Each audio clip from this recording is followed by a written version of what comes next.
Wow, things just get more and more explosive, more and more interesting.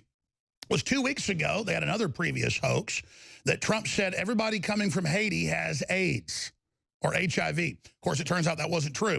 The same anonymous sources, tell us that Trump didn't want to run for president, didn't want to win, that his wife hates it. The same sources told us he would lose the election. The same sources told us he'd throw it to Hillary. The same sources told us he wouldn't give us tax cuts. The same sources said he wouldn't try to reform the VA. The same sources said he wouldn't pull out of the TPP. The same sources said that he was going to sign DACA and screw us over. He just didn't go with their bad plan. He was just trying to do a deal. And he's still being attacked by the trolls and the bots on Infowars.com that we know are bots, saying Trump betrayed us on DACA when he didn't betray you on DACA, just as we said he wouldn't. And then someone in the Oval Office, there were other witnesses say he didn't say it, whispered to somebody going, why are we only getting people from you-know-what whole countries? And that's the other big controversy. Remember F. Lee Bailey, the famous corrupt lawyer, known for big problems, $1 million fines, you name it. Remember F. Lee Bailey on the O.J. Simpson trial? They had a white guy do it, get up and say the N-word over and over and over again to the black jury. And that's how they got him off. He said the N-word 41 times. I want to go to YouTube and grab it for documentary purposes. They aired it on Court TV, ABC, NBC. But I remember years later airing it on talk radio and the station manager coming and saying, you don't do that. And that's the big issue. CNN, MSNBC, broadcast, you name it, on CBS, ABC, they are saying every 10 minutes, they're playing the clip, sometimes every minute, of quoting the president when he says he didn't say it, saying these are SH, you-know-what-T countries. We've got Acosta saying it. We've got them all saying it on CNN, you name it.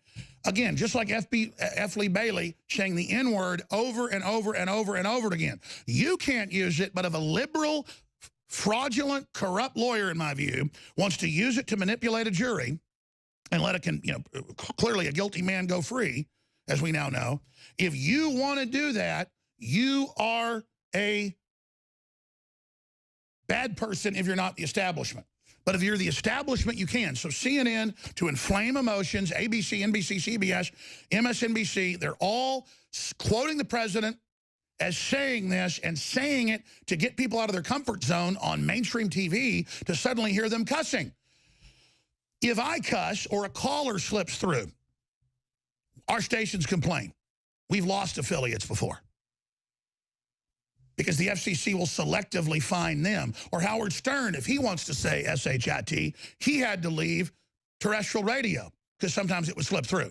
But now mainstream media, they can all do it because the executives are saying go full bore, do whatever you want, take them out. That's why they've got former Democrat governors, it's on Infowars.com, saying they will punch out the president. Hashtag hunt Republicans. Go kill Republicans. This is what they say. And people are getting attacked. Hot coffee's getting thrown on them. They're getting shot. They're getting beat up. They're getting their families assaulted. And they think it's funny as they usher this country towards civil war. And notice the left hadn't come out that I've seen and denied the new documents that came out from the Soros group trying to trigger martial law and race riots when Obama had only a year left in office. See? That story up on Infowars.com. Incredible.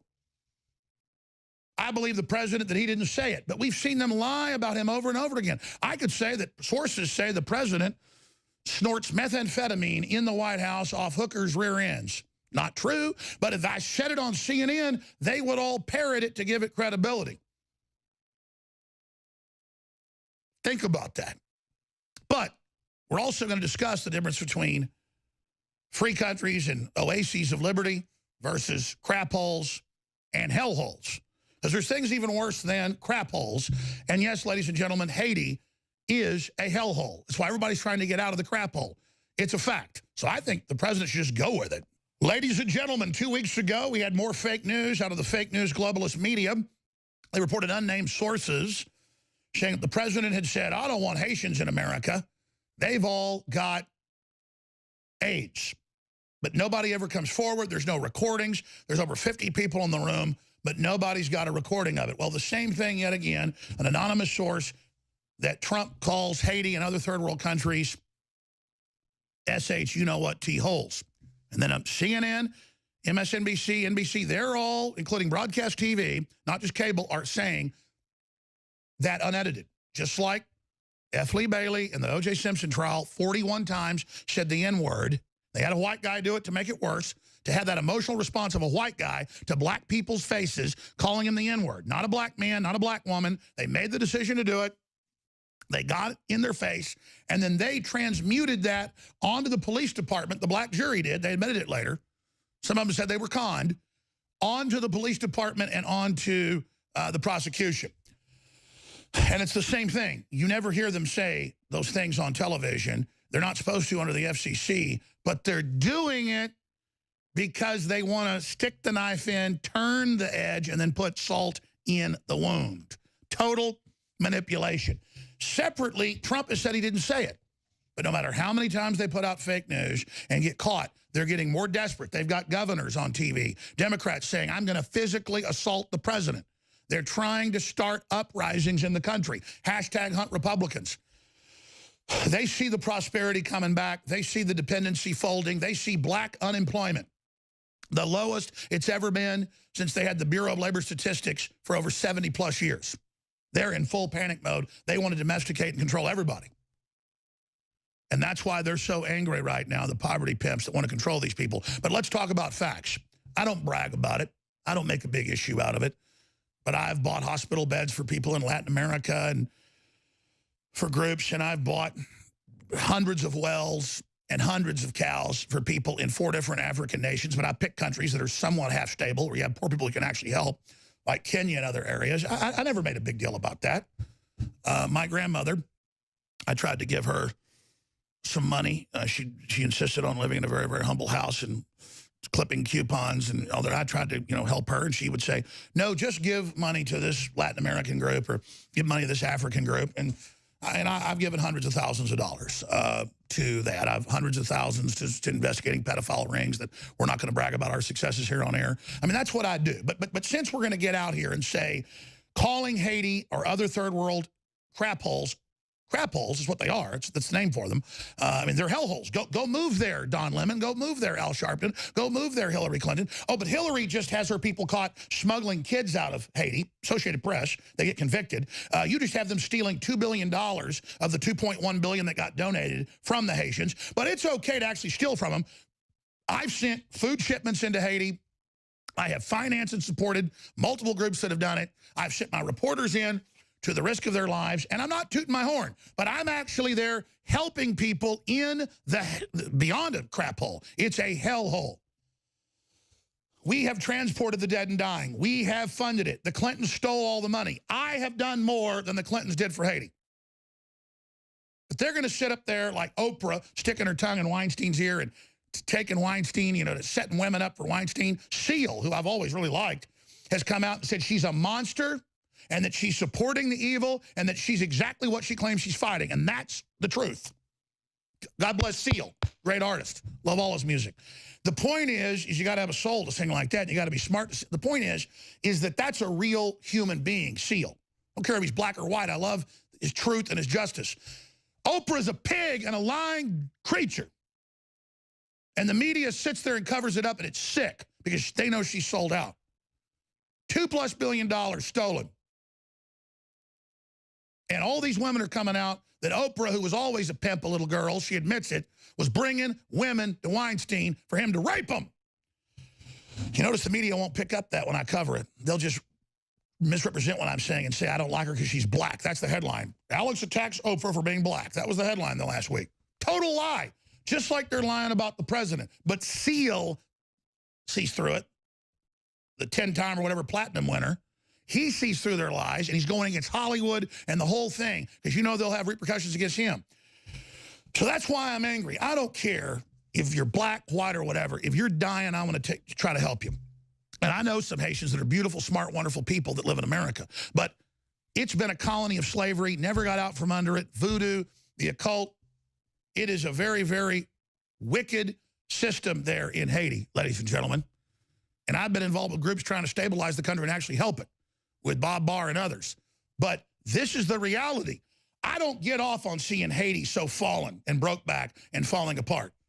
It makes me feel bad as a human that they're in such bad situations and seem to be cursed with tsunamis and earthquakes and just, I've actually tried to do something. And so has President Trump. He sent more aid to Haiti than the Clintons ever did. But if he even made the comment of, why don't we ever bring people from productive countries to build up our nation? Why do we only bring people here from crap holes? Which he didn't even say. But did he steal the money? No. See, robbing them, killing them, and taking their children, kidnapping their children, that's okay. But the media then puts out a fake statement on the president and are now calling for his impeachment, and they're calling for physical assaults, and they're calling him a racist, and they're playing it unedited with the low English. That's really all it is. The Norman, took over England 900 years ago, and they said your language is illegal. So that's the last few words left of it, and they're still illegal today. But if you expand on that, ladies and gentlemen, that's what political correctness is. When you conquer a people, you get rid of their language. You get rid. George Orwell wrote about that. So it's documented the Clintons did this. It's on record. The mainstream corporate whore media will not cover it. We're covering it.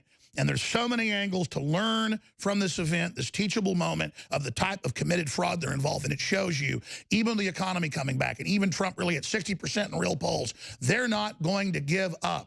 They're never going to stop ever, because they'd taken control of this country. The globalists had run it in the ground. They were setting up racial and cultural divisions to control everybody and complete our journey into third world serfdom. And Trump's trying to stop that while really helping people, and they hit him at every angle. Oh, he's betraying you on DACA. Didn't do it, did he? But they got all the fake conservative bots out still saying, he betrayed us, he's over. They're trying that tactic with bots everywhere when he didn't betray you again. They treat you like you're an idiot. They hope you're an idiot. So he doesn't go with their bad DACA deal. He wants a reasonable one for real people that are law-abiding, been here for a long time since they were little, and can prove that they are vetted in a good part of society. You can stay, and I'm all for that. And that's what he said 3 years ago and 2 years ago, and the media lied about that. And then they use their lie that he said he hates all the Mexicans. Now he says he loves them. He flip-flopped. He never said that. They're preying on you like you don't have a memory, like they think you're stupid. And it isn't about defending Trump. It's about defending the truth. We would be in so much trouble. And now they go, oh, he betrayed it again. Trump may have paved the way for a DACA deal. Will he now sabotage it? See, he just wants a reasonable thing for 800,000 we think are vetted and deport people that are 3, 4, 5-time felons. And they just keep misrepresenting. And that's why they hate this broadcast, because you're getting really what's going on here. We really do our homework. Here, let's play CIA officer, admittedly CIA. They make jokes, go, Jones fake news, says he's CIA. He was CIA, but now he's not. And you know, same guy that tells you all this other crap. We'll get to him in a minute. Let's play Jim Acosta first, the guy that's always in the White House with fake news, fake tweets, you know, saying that he didn't really visit Congressman Scalise. Then there's video of it. He thinks you don't remember that he lies to you every day. Here is one of the most worst liars of a group of horrible liars. Here's Jim Acosta. As Jim Sciutto was saying, with the president talking about immigrants coming from Mexico being rapists and criminals, and now this comment, the president referring to Haiti and countries in Africa as being, and I noticed you, Wolf, you hesitated to use that word. I hesitate to use it myself, as an S-hole, or is what the word that the Washington Post is quoting the president as saying. I think, Wolf, what we have to come to grips with, and I almost have to think back to the day when we were at Trump Tower. When we'll be back. Stay with us. We'll be back with the truth. Again, total lies there. Remember, he said there's some criminals coming from Mexico. Ladies and gentlemen, we are back live broadcasting worldwide, and this makes me so angry at mainstream media. They are just such globalist liars. Just like they said weeks ago, but the president said, oh, we don't want anybody from Haiti. They've all got AIDS. Turns out that's not true. Now you've got this quote. The president says he didn't say it. The media is saying it over and over again like he said it, really never even saying when I've been watching that he denied it. Like they'll go for 20 minutes and say, oh, by the way, he denies it, but S-hole, S-hole, S-hole, S-hole. Meanwhile, the Clintons literally raped Haiti and Rwanda and other areas and carried out and backed UN extermination programs that killed 800,000 Christians. in one country. But that's okay to fund the Arab Spring and take over 4 countries and kill close to 500,000 and put over 100,000 women and children into sex slavery, and to have Linda Sarsour marching with a hijab on, leading women in America, teaching them to wearing hijabs, and Islam is feminist. But the president, with a fake quote, calling a third world nations crap holes, that's the #1 story in the world. And what was it really all about? What was the whole point of the entire situation from the beginning? What was the point? To distract from the #1 news story, not of mainstream media, but the #1 story on the internet yesterday, Veritas, Project Veritas, James O'Keefe, with 8 different executives of Twitter saying we're engaged in censorship against Christians and conservatives. If you support Trump, you're just banned. But you don't even know you're banned. No one can ever see what you say or do again. And these smirking, sickening, anti-American control freaks, it's the #1 story. And what do? They go, all right, first we're going to say the whole thing about how they've all got AIDS. Then to make it sound congruent, even though it's fake, whenever we're ready, whenever we need it, and this is key in crisis management, to cover up a real story, you use a fake story. And this is the mother of distractions. The Moab's the mother of bombs that's conventional. This is the Moab of distractions. And they build it. And then you'll hear more quotes. Yeah, he said he rapes Haitian babies. Yeah, he eats them. Yeah, well, we just keep hearing about Haitians. It must be true. And they always pick a subject the Clintons are weak on. If they're on board the Jerry Epstein, Lolita Express pedophile airplane, if they're involved with a bunch of pedophiles, if their own people got caught shipping hundreds of kids out of Haiti for sex slavery and people get convicted for it that work directly for the Clintons, what do? You file fake lawsuits with Jane Does who don't even show up saying Trump was with Jerry Epstein raping him on the airplane. And then it later turns out it's not true. That's what you do. If you're Russian agents on the Russian payroll, like Mueller, like Comey, like the Clintons, like all these people, you just say Trump is. If you're a race-baiting Nazi collaborator like George Soros, who said he's proud of what he did working for Nazi Germany, what do? You have the Southern Poverty Law Center and ADL, you fund, say Alex Jones is a Nazi. See how that works? See how they get that done? See how they manipulate everybody? And they do it over and over and over and over and over again. And next, you're going to hear more and more and more. And then you're going to have governors, the clip's coming up next segment, saying, if I see Trump, I'm going to assault him. Democrat. I'm going to physically attack him, along with the hashtag Hunt Republicans and the full-page ads saying rise up, drive him from power, Antifa. And Antifa out with guns, not even letting conservatives march in Austin and holding guns up saying, are you scared, violating their civil rights, just like you don't let a little black girl in 1959 into an Arkansas school, and Eisenhower, the Republican, sends in federal troops to let that little girl in school. It's the same thing, not letting reporters and families go to the Capitol with men with armed guns telling our reporters you're not going in there and bumping into them. But it's okay because Austin's blue. And they're going to teach us with their armed thugs in the streets. They run things now, period. And you're going to learn and you're going to take it. We put that graphic up that we've compiled of the Justice Department and the FBI, not the whole FBI, the people at the top, the Democrat people that were put in by the Clinton crime machine, with Obama and Lynch and Comey at the top, with Sally Yates and Hillary and Andrew McCabe and Orr and Carlin, the Justice Department, and Lisa Page and Peter Strzok and Baker and Price Strap, and then right down there putting out the Fusion GPS with their own wives and husbands getting the contract for $2 million. Hell, you don't just put out lies against the guy elected by the people to frustrate the voters and to stop the restoration of the republic. You get $2 million while you do it. For a 40-something page piece of fiction proven absolutely to be filled with garbage, with the main author of it, Mr. Steele, admitting it's baloney in desperate attempt not to go to prison.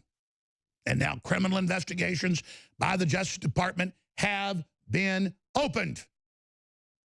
Now, if that isn't exciting, I don't know what is. People ask me why I get so upset, why I get so excited. Because, man, this is the second American Revolution. It's 21st century. It's information war. We've got the truth. They've got pure lies and pure garbage hammering us with it 24/7, and it's going to get more weaponized. I've been told by my high-level Justice Department and Defense Department sources that if you think the program they've got with Adobe that they released last year and then pulled off the market, where you can take 10 seconds of somebody's voice and then completely have a voice print novel that would pass voice print of saying whatever you want to hear from that person, and the word is they've got tapes ready on the president. But the good news is so many women have been approached to bear false witness that now more than 40 women, was a few dozen a few weeks ago, more than 40 women have signed affidavits about top Democrat officials, lobbyists, and others offering them as much as $2 million to say the president sexually assaulted them.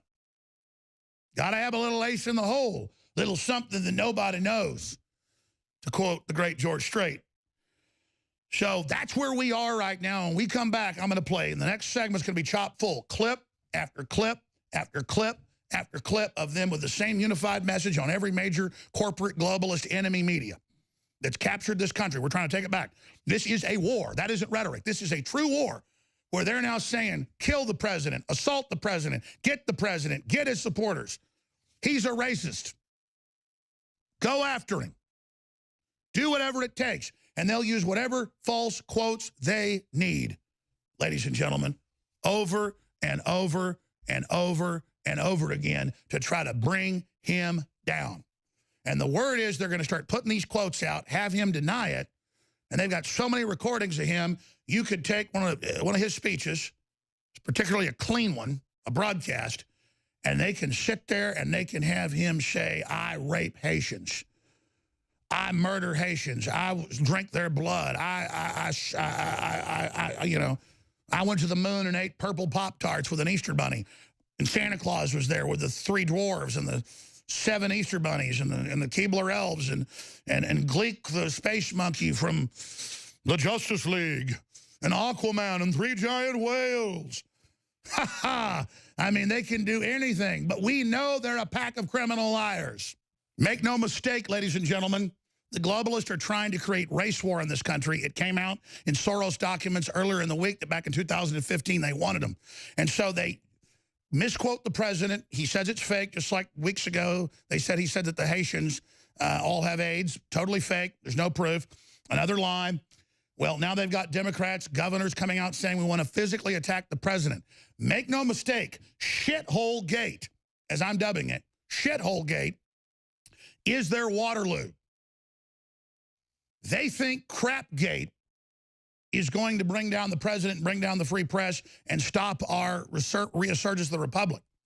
But their attempts to keep putting out fake news and to censor anybody else that responds to them, and all the proof that they're engaged in this authoritarian battle to stop the American recovery with fake news and disinformation to drive a wedge into this nation and to destabilize the country, will end up being their Waterloo.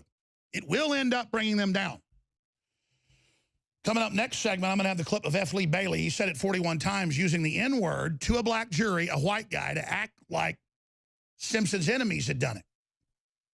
The same way they're doing this SH you-know-what T-hole comment and saying it over and over and over again on the news, but then saying everybody else, you can't say it, only liberals can say it on TV. So video, Democrat governor threatens to punch out President Trump.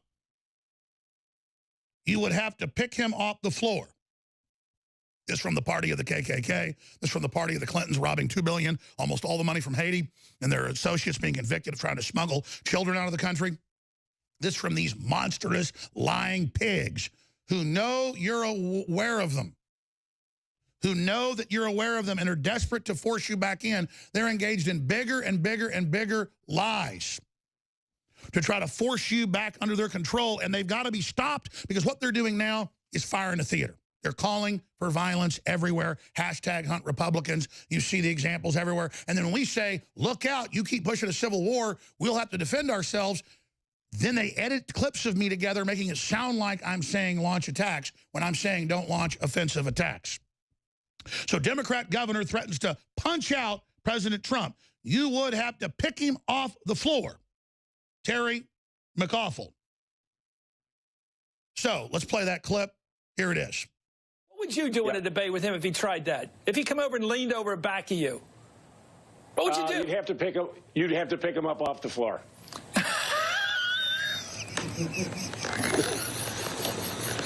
Okay.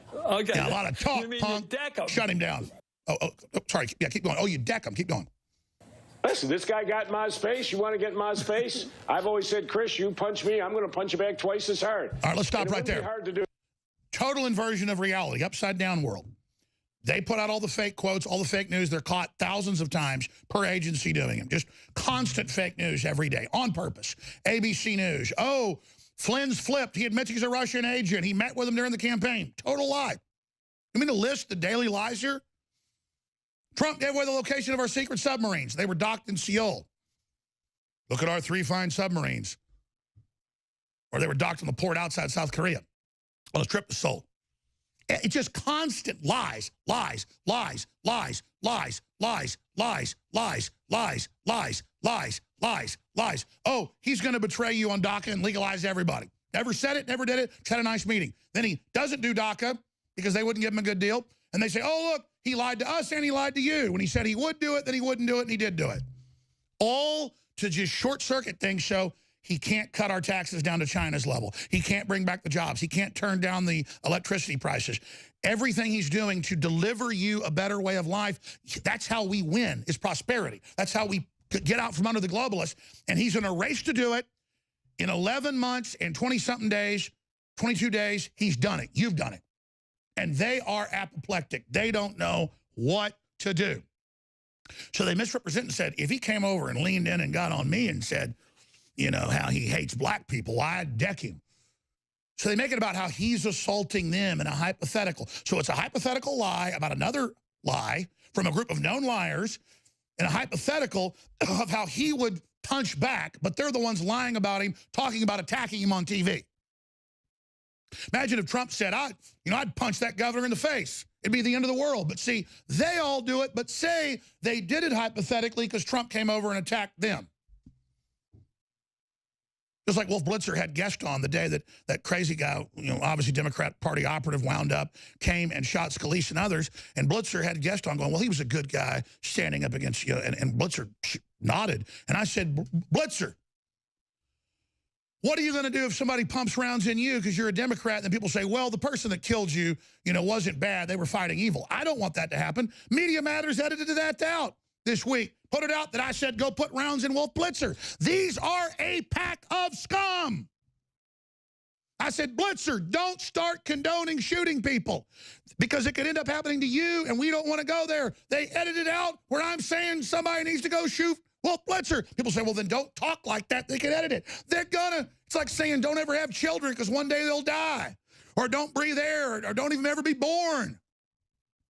I'm saying what I'm saying. I'm doing what I'm doing. It stands with integrity. End of the story. Yeah, there it is. Completely edited out of context. What happens, Wolf Blitzer, when somebody pumps rounds in your little pumpkin head? He says, it's just political. And then in the full statement, it's, you're calling it, okay, political because this guy went and shot Scalise. Are you crazy? What happens if somebody shoots you? And then we just say it's political. That's crazy. Don't do that. Have some chivalry. Have some basic rules, moron. They don't. Because George Soros, a crazy Nazi collaborator who's never been defeated and overthrows dozens of countries, gets away with everything. He thinks he's invincible. And so do the rest of these crazies. That's why we got to stand up finally and be done with them, because they're threatening our entire planet.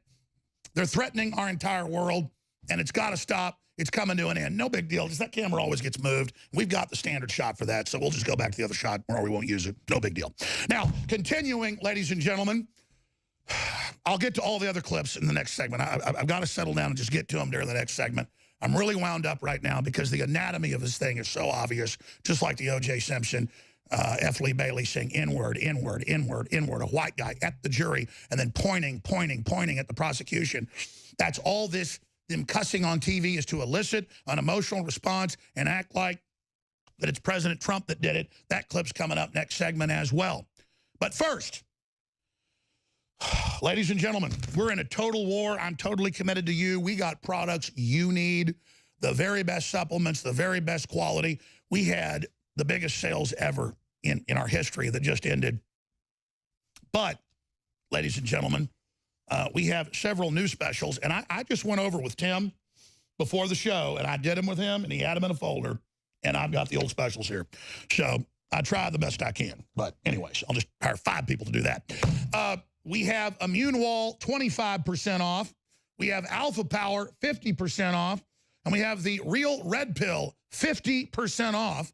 InfoWars Life Essential Pack, 50% off. Secret 12, the super high quality vitamin B12. Survival Shield X2, the good halogen. Find out about why that's so key, how IQs get lowered when you don't have it.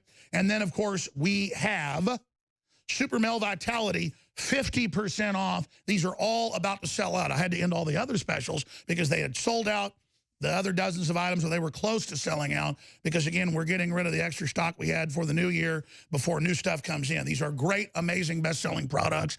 You really ought to try Alpha Power, blowing people's socks off right now, X2, all of it. But bottom line, InfoWarsStore.com, InfoWarsLife.com, or 888-253-3139. 888-253-3139. You can call, tell you about all the other specials, you name it.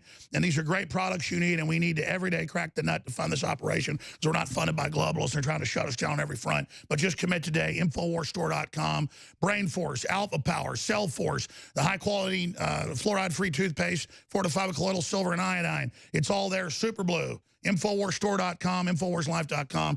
Additional 10% off when you sign up for auto ship. So some of these are lost leaders. Thank you all for making this possible. Ladies and gentlemen, Alex Jones here, back live. And I'm really angry. I'm so angry I'm being a little bit of a jerk on air to the crew, and I apologize for that. But we're under assault, man. I deal with them in fake quotes and fake stories and fake sources all the time in the news. And it doesn't even make me mad that they're saying lies about me. It doesn't hurt me because everybody knows what scum they are. It's that they're such trash. And they're getting worse and worse and worse. And they're all smiley face little jerks like this weenie, this wimp governor saying he'll physically assault the president. It's incredible. And then you notice how F. Lee Bailey, back on the O.J. Simpson trial, 40-plus times said the N-word, just like they're saying all these cuss words and saying, how dare the president do this, and he's so racist, and by this he's racist, when the president says he didn't do it, and there's no proof, and they're known liars. It's meant to manipulate people psychologically. And it shows they're getting crazier and crazier. And now, when did you see CNN or MSNBC or even broadcast ABC or CBS start cussing? Oh, but see, the president did it, so now they can, but he didn't. And it just shows you there's nothing they won't do to try to stop the recovery and the fact that black unemployment is the lowest it's ever been and that Trump is delivering on every front. They don't want it. There's the Washington Post. Again, Jeff Bezos is who put this out. Should have said that up front. Jeff Bezos, the richest man in the world, who thinks he owns America and has horrible slave-like conditions at his facilities and factories. He's got factories too. He had his people in his $600 million CIA contract at the Washington Post, said, quote, we're having all these people from crap-hole countries come here. Trump said, according to these people, referring to African countries and Haiti, he then suggested that the United States, and it went on. Get things from, quote, the last country that came to visiting. This is the Washington Post caught publishing fake story after fake story after fake story that a guy who makes over $1 billion every 2 days, just what he keeps. He's every 2 days, Bezos gets $1 billion richer. A couple days ago, it was $4 billion. Now it's up to like what? It was $104 billion. Now it's $107 billion. And then Trump doesn't want to screw you over. So this rich jerk, this filth, Bezos, who classically can't even look you straight in the eye, will sit there and do this to us through that organ. That's who Trump's fighting for, us. And it makes me mad. It makes me want to come to his aid. It makes me get angry. It makes me want to stand up because I can see what they're doing, and so can you, trying to rob us of our country. This is a war. You've got to get politically aggressive. You've got to start your own media. You've got to support media. You've got to support broadcasts that tell the truth. Why do they hate us so much? Because we cut and dry show what they're doing. So again, here's Jim Acosta recycling another fake quote out of context that Trump said, hey, we got to vet people. A lot of good people come in from Mexico, but a lot of criminals, a lot of bad people. And the headline, Trump says all Mexicans are criminals. It doesn't exist. Is there a quote of me anywhere on video or audio or text saying that there are Martian slave children on Mars? Never said it. They just say I said it. Total frauds. Think of how they're your enemy. Think of how they prey on you. How they've captured the country and how they're pissed it's coming back. Does that make you upset? Don't believe anything they say. It's incredible. But more than that, everything they support, go against it. That's what you know. And you can sit there and analyze their lies all day. It's what we do. But Costa first says, oh, just like, you know, he said, everybody coming in's criminals, which he didn't say. And then he goes on to his new lie, saying it, building it up, and then we bleep it out because we're not allowed to do what he does. He's a liberal fake news liar. We'll get FCC fines if we play it, so we're not going to, but here it is. Jim Sciutto was saying with the president talking about immigrants coming from Mexico being rapists and criminals, and now this comment, the president referring to Haiti and countries in Africa as being, and I noticed you, Wolf, you hesitated to use that word. I hesitate to use it myself as an S-hole or hole is what the word that the Washington Post is quoting the president is saying. I think, Wolf, what we have to come to grips with, and I almost have to think back to the day when we were at Trump Tower when the president was commenting on Charlottesville, and he was saying that there were very fine people on both sides, saying that there are very fine people among the white supremacists and the Nazis, is that the president of the United States just seems to have a problem here, Wolf, in this area.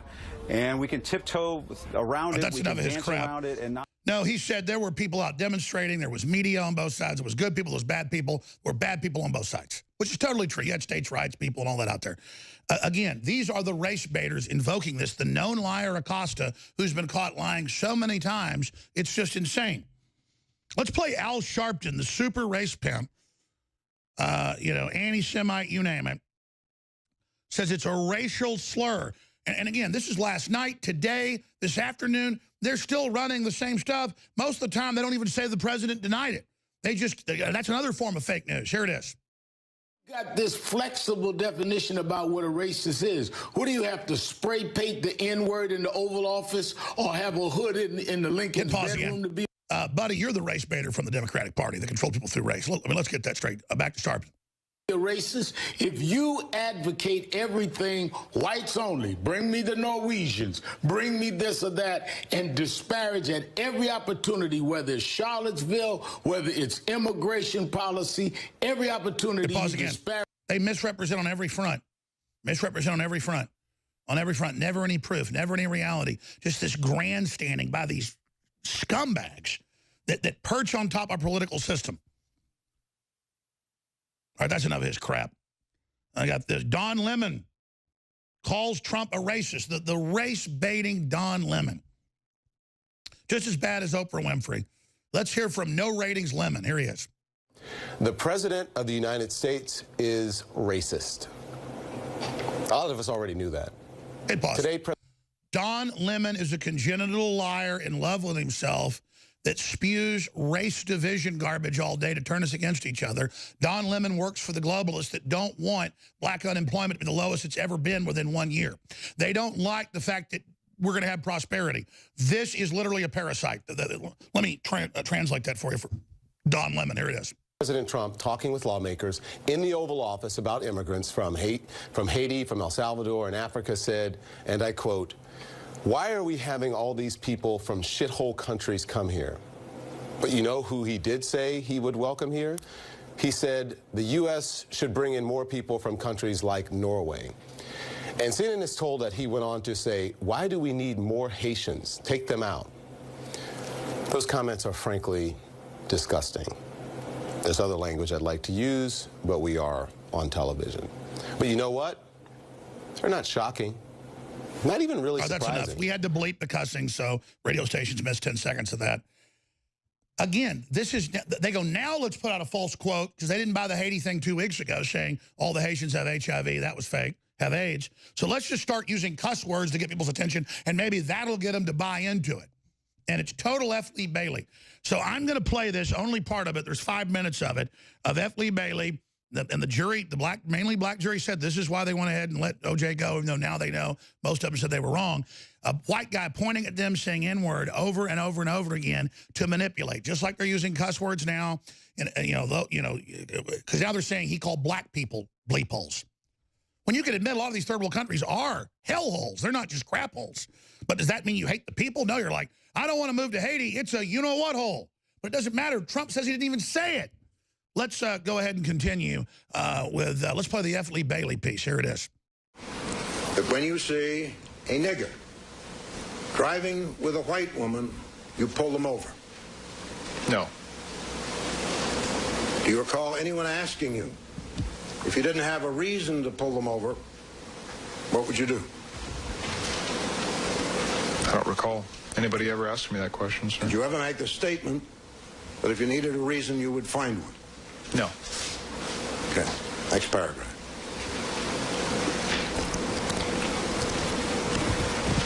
Did you say at any time in that recruiting station, in the presence of any female, including Kathleen Bell, that you would like nothing more than to see all niggers gathered together and killed? No.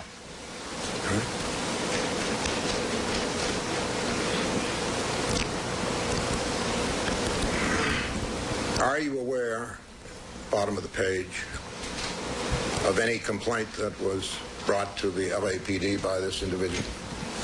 I'm not aware of any investigation. That's enough. It goes on for 4 more minutes. We're going to post it to Infowars.com. That's exactly what's going on here.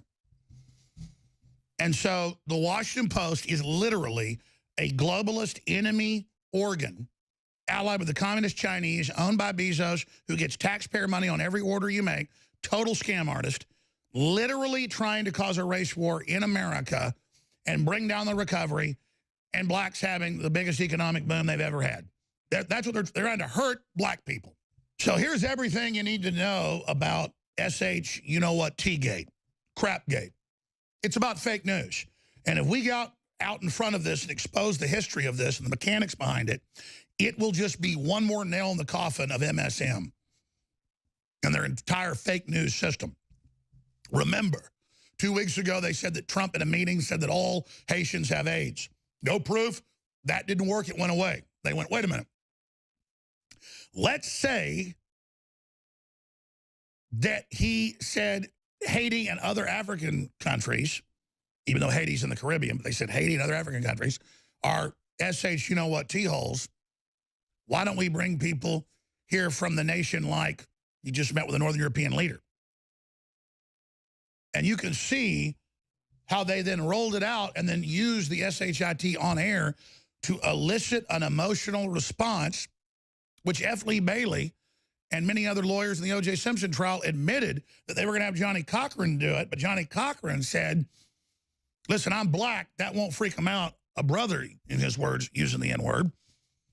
Because we've taken that term and turned it around. You need to do it. And they sent out, and he agreed, they sent out F. Lee Bailey, known corrupt lawyer, paid big fines, you name it, to go in there and use the N-word 40+ times to project that onto the whole investigation so that O.J. would get off. And it was successful. So that's what this whole exercise is trying to also change the subject from shadow ban gate, that was the #1 story yesterday, Twitter going involved in huge amounts of censorship. So they're desperate right now, ladies and gentlemen. And they don't want the president to go, oh, yeah, DACA, let's try to be friendly. Let's work something out. They want to take that away. While acting like they were his friend, I said, watch, the big attack's coming. So that's the real key news here. And remember, the Clintons stole 99% of the money that came in from Haiti. They set up a system to control it where they got the money from thousands of charities. They and their organization got caught shipping little Haitian kids out for all sorts of horrible stuff. Associated Press investigation. Even the Huffington Post says the Clinton-Bush Haiti Fund is lying to you. It's a fact. So robbing them and killing a bunch of black people, that's not bad. But an imaginary quote that the president says is fake about places being crap holes, which they are crap holes. People that live there will tell you they're crap holes. They're hell holes. They turn it around. So here's a little compilation of some of F. Lee Bailey. You use the word nigger. in describing people? Presently. Yes. Overruled. No, sir. You mean if you called someone a nigger, you have forgotten it? I want you to assume that perhaps at some time, since 1985 or 6, you addressed a member of the African-American race as a nigger. And you say on your oath that you have not addressed any black person as a nigger or spoken about black people as niggers in the past 10 years, Detective Furman. Did you say, while in the recruiting station at any time during those years, that when you see a nigger driving with a white woman, you pull them over? No. Did you say at any time in that recruiting station, in the presence of any female, including Kathleen Bell, that you would like nothing more than to see all niggers gathered together and killed? I can't listen to this anymore. Turn it off. It doesn't mean there aren't racist black people out there that I don't like. There are a lot of great black people, a lot of great white people, you name it, out there. I'm not going to lower myself to feel powerful to the level of engaging in this as a white person. And just like there are racist whites, there are racist blacks, you name it. But again, what you've seen with this whole fake quote of the president, which he's denied, then now they're saying, oh, he's calling black people crap holes. So they're now even extrapolating out the fakeness and saying the cuss words on TV to elicit an emotional response to manipulate you. And it just shows there's nowhere they won't go. There's no low that they won't plumb. These people are committed and they're not giving up. And the fight to restore the republic has just begun. And the victories we've had are sweet, but they're going to be so much sweeter when we finally end these people. New lows for the corporate whore media. Continually putting out fake quotes, continually putting out fake stories, continually lying on every front you can imagine. On purpose. I mean, when they come out and say, Flynn's flipped. He admits they were Russian agents controlled by the Kremlin. He met with them during the campaign. They know that's all fake. And then hours later, oh, we're not sure. Oh, it was a minor mistake. They think you're not paying attention. Just like, oh, the Haitians all have AIDS, he said. And it's not true. Well, let's just add a cuss word in there and air that and make it try to fly. And you know they're got all the Adobe software that anybody could buy until they pulled it off the market for a couple $1,000s to take whatever they want and put out fake quotes of the president. But they pulled that off the market last year because they started thinking, what's going to happen to us? When everybody can put out fake audio of whoever they want, we won't be able to put out fake audio on Trump and others, and then people will know, oh, well, that's a computer program. And the computer programmers will be able to study the WAV files and be able to tell if they're fake or not. And they're like, well, we'll have to release this later, not right now. I mean, you can see the thinking behind all of this, and you know. The next shoe to drop is that they're going to come out and say that he hates black people. They've already said that, but they're going to try to have witnesses, or they're going to use the N-word. There's really no end to this. And notice it distracts from the best stock market ever, the record low black unemployment, record low unemployment, thousands of new companies starting, millions of new jobs, huge tax cuts, huge bonuses, things roaring back. The Chinese in a trade war, lowering their taxes to zero on corporations, trying to keep our factories and jobs over there, and to keep our money over there, just our money that all goes there. And then the enemy media that's so committed to bringing down this country, they come back like a bat out of hell with a new story. And I was watching the news last night and this morning, and they barely even say the president denies it. It's incredible. But then I started thinking, why not just own it and say, well, I didn't say that, but America's infrastructure is a T-hole. And America's education went from the best in the world 50, 60 years ago to the worst of the industrialized world. So for education, we're a T-hole. And the way we take care of our veterans, the VA is a SHIT hole. And the way the Democrats lie and the mainstream media lies, they treat us like our minds are a SHIT hole.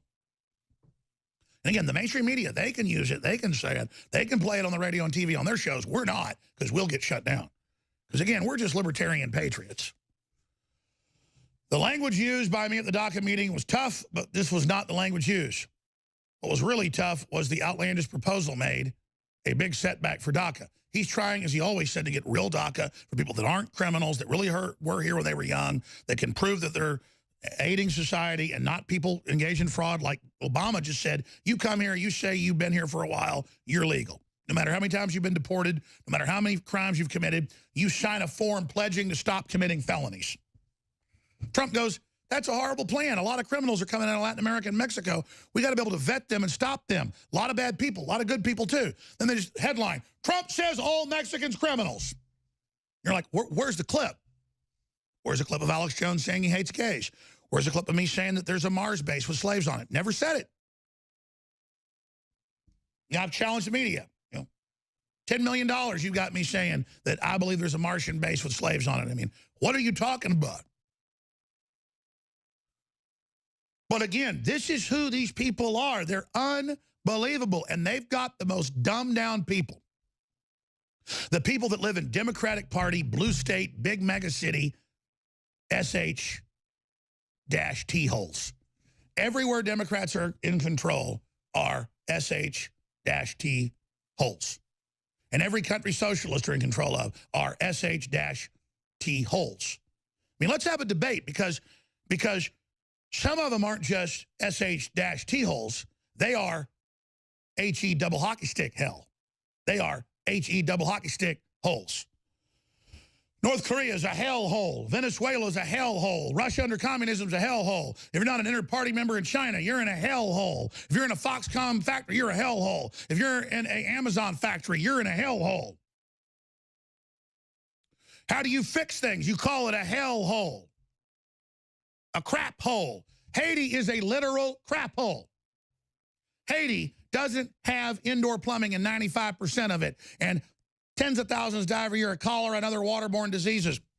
There are open sewers of feces everywhere. You look at a satellite photo of the island of Hispaniola. The east of it is the Dominican Republic. Very nice, green, beautiful. The other side, pull up satellite photos of Haiti. Almost total deforestation, total collapse, never got free market going, a hell hole. A hell hole where the legend has it that the Haitians pledged themselves to Satan and sacrificed a hog, and they say this in their own history, to free them from French rule. And they never got out from under colonialism of one type or another, and the Clintons preying on them and all the rest of it. And it is the toilet of the Caribbean. Haiti is the worst place. That's what you call them is, people say, why would you want to go to Calcutta, India? I mean, I have Indian friends that say, oh, if you want to go to India, go here to the north or these mountains or this area is nice. Do not go here. It is because Indians, I know none of them are politically correct. Most people that run up, oh, I love Trump, love you, Alex, are Indian Americans. But the point is they go, oh, Alex, you know, don't ever go to India to go to these places because there's dead people on the side of the street. There's crap everywhere. These are SH-T holes because they are. And if you go to China, people will tell you, don't go there. It is a SH-T hole. So third world places with sewage running down the street and starving children are SH-T holes in definition, in common nomenclature, parlance, a modern dictionary. And let's pull up the Urban Dictionary. They probably already changed it to be politically correct, but let's pull up SH-T hole. If you look at a hell hole is Somalia, North Korea, a collapsing society completely. Venezuela is now a hellhole. Those are hellholes. There's maybe 25 hellholes. There's close to 100 SH-T holes. There are close to 100 countries that you would call. It is an extremely dirty, shabby, or otherwise unpleasant place. This place is a bleep hole. SHIT hole. I hope you know that. So the Urban Dictionary, a bastion of liberalism. Here, let's zoom out. Is this Urban Dictionary or which one is this? Oh, that's just the Oxford Living Dictionary. Well, I just said go to the common parlance. Wow, let's do a story on this. So the English Oxford Living Dictionary is racist. There's your headline right there. They say that an extremely dirty, shabby, or otherwise unpleasant place is a SHIT hole. So there you go. In fact, let's play the audio of it. We can delay this for radio stations, but just click the little audio if you can fade that, the little speaker, and it'll play it for you. So we'll do it when we come back. So understand, ladies and gentlemen, you can go to the, zooming out, please, for listeners. Thank you. Viewers, just zoom out for me. Thank you. You can go to the English Oxford. Oh, the Oxford Dictionary. That's the biggest one there is, the most prestigious. And it calls it extremely dirty, shabby, or otherwise unpleasant place. What they say the president called it, but he says he didn't even call it that. So what they allege that's fake is what the Oxford Living Dictionary calls Haiti. Because if Haiti isn't an SH-T hole, nothing is. Let's roll some video maybe when we come back of our aid teams flying in food aid and also find out what's happening in Haiti. And we can show you, we got photos in the towns, videos of little starving children, seas of feces flowing. The UN, by the way, crapped in the $20 million water system the U.S. paid for, give everybody diseases. They just had to swim in it and crap in it. Remember that? But it's okay if the UN craps in the water and killed 10,000 people in Haiti. Just don't misquote the president as calling a SH-T hole an SH-T hole, even though he probably didn't say it, and the knowing, lying, globalist whore media said so, playing an O.J. Simpson, F. Lee Bailey N-word. We're back live, ladies and gentlemen. I'm your host, Alex Jones. And I intend on opening the phones up. Coming up a little bit later in the broadcast, we're going to have the start of the next hour. Joining us for the transmission, the head of Project Veritas, James O'Keefe, who had the #1 news story yesterday on Google, Facebook, Twitter, their infiltration of Twitter, with their executives admitting we censor all conservatives, we censor WikiLeaks, we censor anything nationalistic. We have AI computers now coming in to end all their free speech where they can't even talk to each other. They think that they're talking to each other, but we block them with all humans and only let them talk to bots. Well, this is what they already do to Democrats. That's in the Facebook documents that came out last year. It's criminal. They have bots that where almost all your friends are bots. They then get your mind thinking over the years into a certain thing. Then they put you into a trough of real people who have all now been programmed, and then now you're self-fulfilling, but then there are still bots that herd you and control you and keep you on the reservation.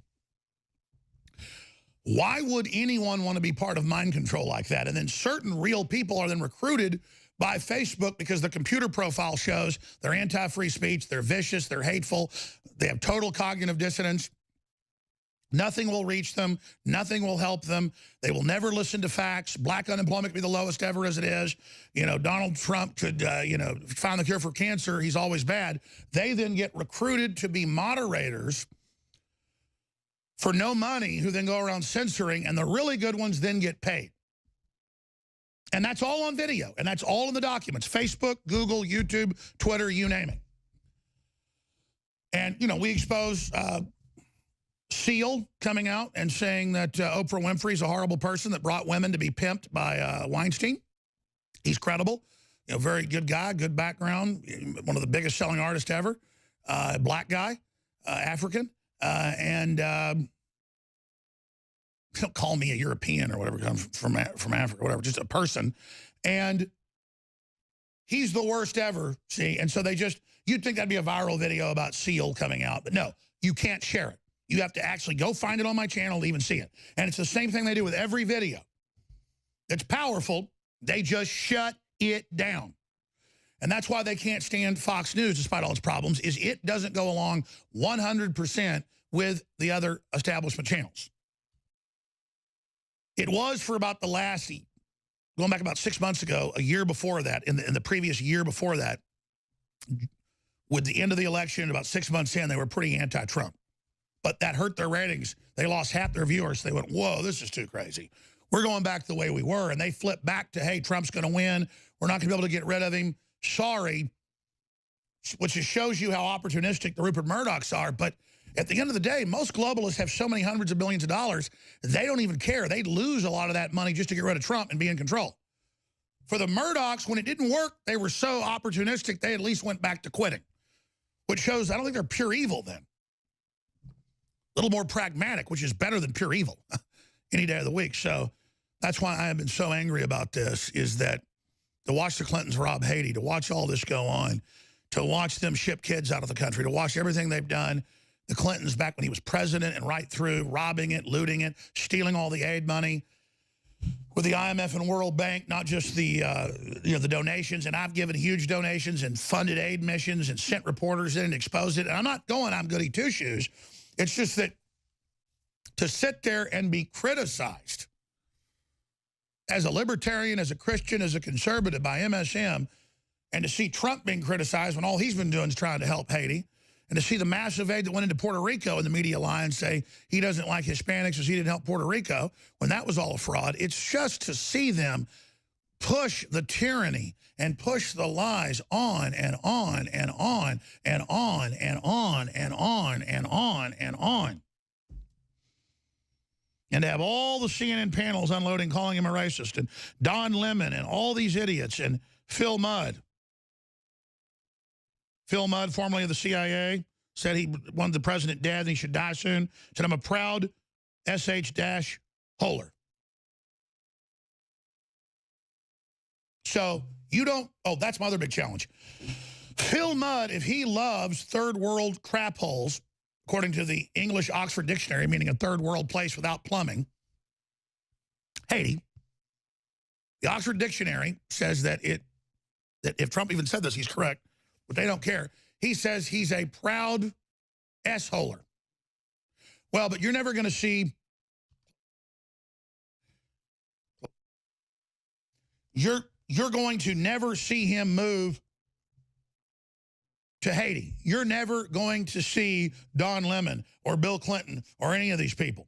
They just use it as a third world hellhole where they as vampires can come in and feed as much as they want, as long as they want, as hard as they want. And I'm not mad, but I thought all these clips were bleeped. And we played Lemon earlier, and he said the cuss word. I'm not going to do what CNN does. It's no big deal. But is our Phil Mudd clip bleeped?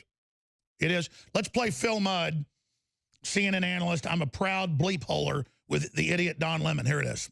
Are you shocked or surprised by this?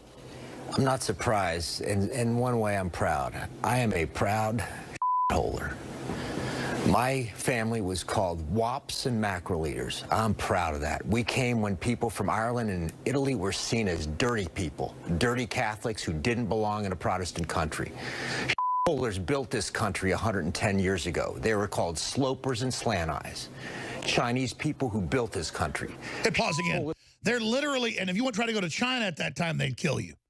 Everybody was tribal, and there was huge groups, and the media hypes it up bigger than it was. That's, I mean, most of the people in my family intermarried with Native Americans and stuff. But again, this is a little race-baiting Phil Mudd of the CIA and the former head of counterintelligence brought in by Mueller. This is an enemy of the country. Up here invoking every racial slur he can to make everyone hate the president like he was there 100 years ago being mean to somebody. Oh, and by the way, I'm not against Catholics. They're great people, but the cities Catholics took over. If you weren't Catholic, you weren't getting a job either. This is what people do until the American system changed it more than anybody else. They're now attacking the American system as if we're the worst in the world, but not Foxconn Laboratories, not slave labs, not genetic engineering, not robbing Haiti. It's these monsters that rob everybody, like Mudd, who's failing and who is a filth and who's very close to going to prison with his friends like Mueller, who doesn't know what to do. Let's go back to him. Hit pause again.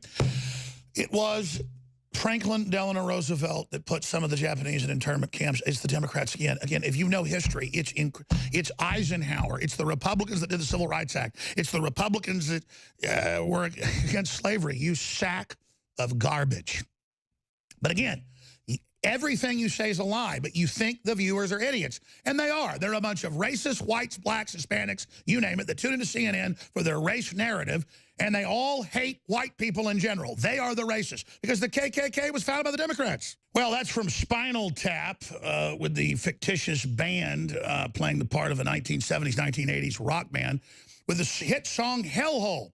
I would have called Haiti a hellhole. There's probably 20 or so hellholes, maybe 80 SH-T holes. The English Oxford Dictionary calls any country that has squalor and doesn't have a lot of electricity or running water or sewage a S-H-I-T hole. So whether the president said this or not, the English Oxford Living Dictionary would define Haiti as one of the worst S-H-T holes in the world. But Trump, just like he said 2 weeks ago, he said, I didn't say all the Haitians have AIDS. That's preposterous. We've sent extra aid there. But see, they can't have it either way. He just kicked 200,000 Salvadorans out of the United States and forcing them back to gang violence, ravaged and impoverished disaster area. But I thought he was going to betray us on DACA. No, he was trying to make a real deal where you had to be vetted. So this is just the media telling conservatives he betrayed us on DACA, which he didn't do, then putting out another fake quote he didn't say by the fake media famous for that. Now we're going to go to Scott Adams, who's a linguist and expert in his own right, best-selling author, of course, creator of Dilbert and so much more at Scott Adams Says here in a moment. It's always great getting him on my broadcast, The War Room, Real News with David Knight. Just great to have him join us. And, of course, you can visit his website as well. Scott Adams, scottadams.com. I'm always just visiting him on Twitter. So we're going to talk to him in a moment about this and get his take. He was coming on about some other subjects we'll get into as well when we set him up a few days ago. But I wanted to play the former deputy director of the CIA, Phil Mudd, who said a few months ago, we're going to kill the president. The deep state will kill him. So we've come a long way. They at least admit it exists. To now saying all of us that were Irish and all of us that came here, because, you know, the evil Protestants, we were all the SH holes. I'm like, no, those are Democrat party-run areas where they're closer to Haiti or whatever. I want to empower Haiti. I've sent aid to Haiti. I've been involved. I didn't swindle it like the Clintons did. So there's reality and then there's fiction. And so even though the president said this, which he said he didn't, Haiti is known as one of the biggest you-know-whats. People that come from there. People I know from India call places like Calcutta a SH you-know-what hole. They are. When there's open sewage, that's the definition. A hellhole's North Korea or a collapsing society like Venezuela. There's not many of those. But the Democrats would turn us into a hellhole like the south side of Chicago. Then right next to it's prosperity and no crime. It's culture, it's media, it's Democrat blue state areas. You look at a map of the U.S., everywhere there's blue is where you find the hellholes and the crap holes. So the Democrat really they are the crap hole party. I think the president should own this and say, well, I didn't really say it, but, you know, the dictionary says that Haiti is a SH-T hole. The Democrats have robbed it, made it a worse crap hole. So here's that clip, and we'll go to the creator of Dilbert. You shocked or surprised by this? I'm not surprised. In one way, I'm proud. I am a proud holer. My family was called wops and mackerel eaters. I'm proud of that. We came when people from Ireland and Italy were seen as dirty people, dirty Catholics who didn't belong in a Protestant country. Holers built this country 110 years ago. Trump is a Catholic. Let's continue. It's all projected, but the creator Dilbert, he's really the expert on this language stuff. I'm just kind of a natural guy that just looks at it, but he's got the technicals in a moment. Let's continue with the guy that said we're going to kill the president. Here he is. They were called slopers and slant eyes. Chinese. Oh, wait, pause. Did you adopt a person from a starving orphanage in South Korea like my parents did? No. You are another elitist scumbag that's all talk on the KKK Democratic Party. Let's continue. Built this country. Holers from Japanese internment camps. Those Democrats put them in there again. Those camps as American citizens. And that's a legacy that we bear shame That's enough. for. That's right. You and the Democratic Party, but Eisenhower and the Republicans and my grandfather in Texas politics, when nobody else in his area was a Republican, he got elected as a Republican, and they put the black kids in the schools, and they did it all, and then you turn around and tell me I'm a racist? No. You're part of the real crap hole party, the KKK, Mr. Mudd. Excuse me, I'm ranting here. Scott Adams, blog.dilbert.com. At Scott Adams on Twitter. Thank you for joining us for this segment and the next. You heard me ranting the last 4 or 5 minutes. What do you make of this SH storm that's going on? Well, as usual, things are not necessarily in context. So one of the contexts that you see left out quite often is that when he said, why can't we get more people from Norway? Sometimes they mention it, but usually they don't. That he had just got done meeting with the Prime Minister of Norway, and he had been talking about Norway, probably for an hour and a half that day. And so when he was trying to come up with the name of a country that was prosperous, he said Norway. So if you leave that context out, it changes it a lot. The other context you probably need to put on this is that the damage that the president created, and by the way, I count his use of the word shithole in a way that could be, got out to the public was clearly just a mistake. And as mistakes go, it was sort of a 10 out of 10. It's about as high as you can get on the offensive mistake level. So I don't defend it in any way. But if you put it in context, what he said was in a room with no cameras and no recording. So it was a bad thing to say, but in the context of the room, everybody in the room understood it to be his usual colorful language, talking about the economic situation of those countries, because the whole reason they were talking about those countries is because they had a bad economic situation. That's why they were favored in the first place. Simple, but he's denying he said it, but I want you to address that. But if he did, he has called our infrastructure totally crappy. That doesn't mean he hates America. Here's the point I'm heading toward. He said probably something along those lines. The details are a little less important. But here's the thing. Whatever he did was bad, and I don't defend it. But it was also limited to the room. Whoever leaked it, and then whoever, the writer for the Washington Post who decided to magnify it, turned it from a small, bad, unfortunate comment that I wish he hadn't made in a room where it would have been contained. Ooh, that's a good point. Into something that's a million They're the ones worse. that brought it out and put salt in the wound, that a private conversation. I get your point. Yeah. So if you're there's nothing that excuses what the president said because he put himself at risk for being quoted. There's no excuse for that, and it is offensive. But if you were to compare that, I like to use this analogy. If somebody is guilty of manslaughter, you can't defend it. It's a 10 out of 10. It's as bad as you can get. But if you were to compare that to, say, a genocide, everybody would agree that the genocide is worse. That the Clintons admit they were involved in Rwanda. Yeah, well, a genocide is bigger than a manslaughter of one person. So the president is certainly guilty of creating a situation where this could get out. But whoever the leaker was has committed a far, far more serious crime against the country. Not crime exactly, but offense. It took a small offense that could have been contained and turned it into a gigantic issue that's it's a bloody nose for the country. It's bad for the way we deal with our allies. It's bad on every level. And I think you have to hold maybe not the Washington Post responsible because they do reporting for a living, but leaking isn't anybody's job. Nobody took a job to be a leaker. So whoever did that has to share, I would say 95% of the damage. I think they have to own that. But the president doesn't get off at all. I give him, I would say that this is a bad move on his part, period. Well, he says he didn't say it, but he did say I use some harsh language.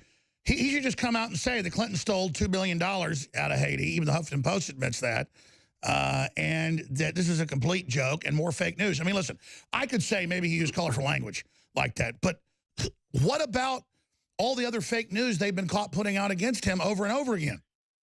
Well, let's look at context again, because if you change the context, you can create fake news where there is none.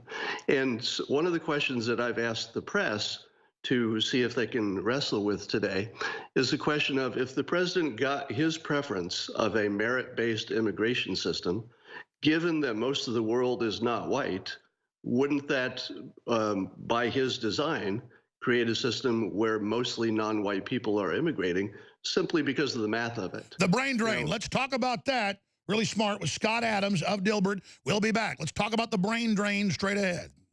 Well, I've always liked Dilbert. And I've also read his new book, Win Bigly. And Scott Adams, of course, endorsed Hillary for his own safety, but he's been more of a, what do you call him, a libertarian? He's not been a conservative or a liberal over the years. And he always gets me to think about different angles. And it doesn't mean I totally agree with him. I think Trump's being more like Putin. I don't mean on policies or being pro-Russia, but Putin would say, this is a crap hole country. I mean, even Trump even really said it. I've just seen media lie so much, I don't know how we can even agree that Trump really said it. But then when the Oxford English Dictionary says a third world country without running water or without sewage is a SH-T hole, I just say own it then. That's why people like Trump. But I can see what you're saying, these countries then hurting our relations. Well, I think the Clintons robbing them hurts the relations. But I want to hear you flesh this out and the point you were getting to as we went to break, Scott Adams. Please continue.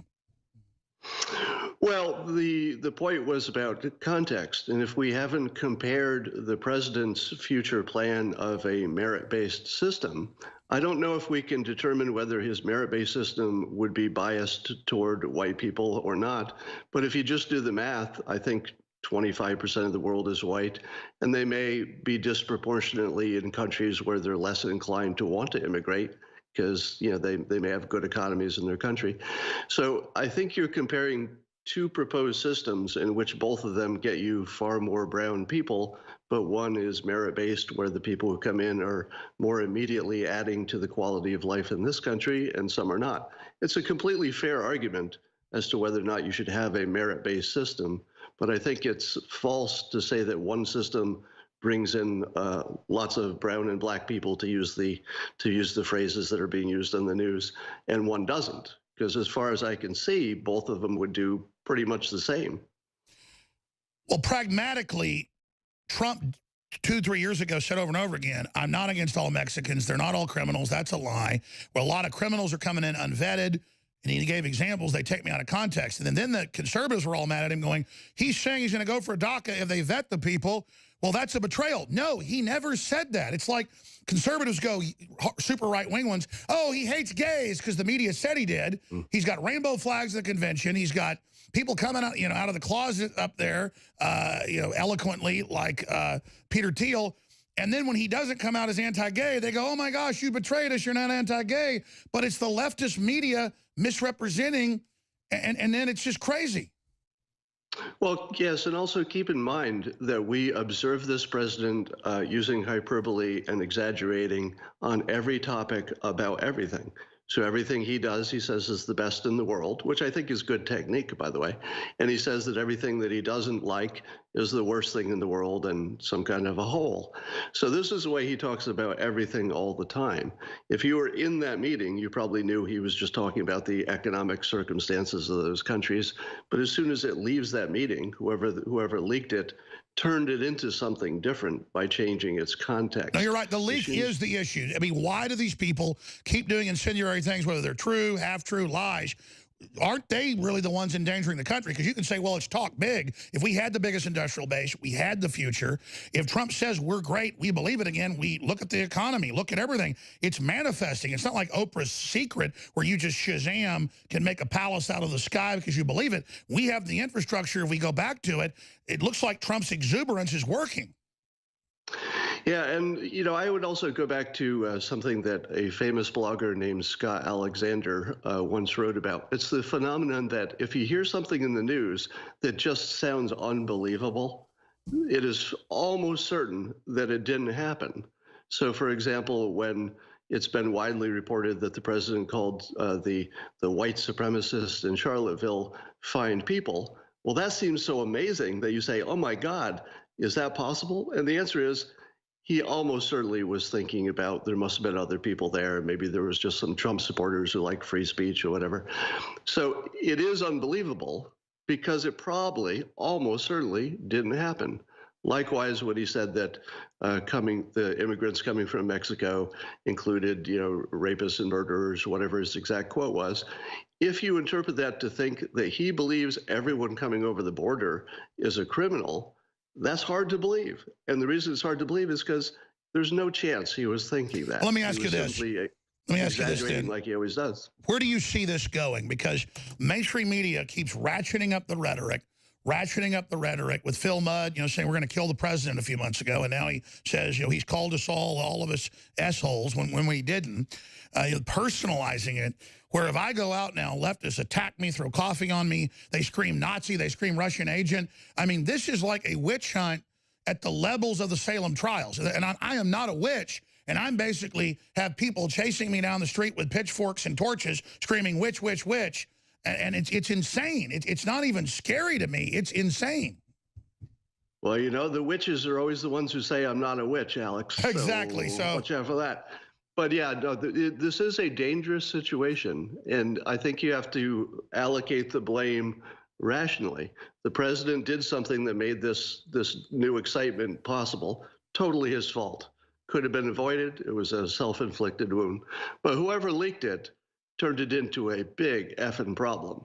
And that person needs to answer for that morally, ethically, practically, and politically. I think that not knowing who that was, whose judgment was so bad to think that this should be a story that the public should be digesting, it's almost mind-boggling that somebody could have made an ethical decision in that direction. Plus, Trump showed if Democrats come to the table and are real with him, he'll make deals. He's not a dictator. He's got to make deals. He lets them in, and then every time they leak or they embellish, I mean, they've been caught lying, too, about stuff. So I don't agree with you that we know this was true. He said, I use strong language, but it's not that. I think he knows somebody might have recorded it. It was something else. It may have been close. I think you're partially right, but I just think he's, I don't know. Because I agree he engages in hyperbole, but when he gets nailed down, he starts getting accurate. Sorry, go ahead. But Alex, I would agree with you that it's unlikely that we're hearing the quote exactly as it was said. And chances are, if we heard it again in context and the exact words following whatever else had been saying, at the moment, it probably would sound different. So I don't think he's necessarily wrong when he says that he didn't say that exactly. But I think it's fair to say he was making disparaging remarks about the quality of some countries. I don't think that's... But if somebody says to me, like I've got Indian friends, and I've said, I've never been to India, where should I go? And I mean, they're like, oh, man, well, I tell you, I would not go to Calcutta or this or that. They are SH-T holes. And because people are crapping all over the street, there's dead bodies. I mean, I have family that's gone over there. Some areas are totally beautiful and great. Some places have 10 million people in a city, and they are hellholes. They are not just crap holes. I mean, if the dictionary has the word for open sewage, a place is a crap hole. Well, yeah, I hear what you're saying, but context, again, is rules everything. If you say about your own child, oh, my God, my son's a dope, then people say, well, the context is you're the parent, you love your child, you're just speaking. But they're doing something dopey. Right, but if somebody else calls your kid a dope, well, these are fighting words, right? So the problem is not whether or not these countries are shitholes. I mean, that's an interesting question and maybe one that's useful to know. We should have a map of the world, hellholes, crap holes. But it really matters who's saying it and in what context. And what are good countries called? Glory holes? No comment. Sorry, go ahead. I apologize. Well, I think I was done with that point, that what was said in the meeting was bad, but whoever leaked it made it terrible. So context matters. Do you think Trump's going to end up being one of the greatest presidents ever, or do you think just on this track, I mean, this is insane. Because the prosperity's coming in. I don't see how they remove him as long as the economy keeps surging. Well, the history of this sort of thing, it happens every month or so, is that it plays big for 48 hours and then it goes away. Do you remember, I think it was 3 or 4 years ago, we were talking about this book called Fire and Fury.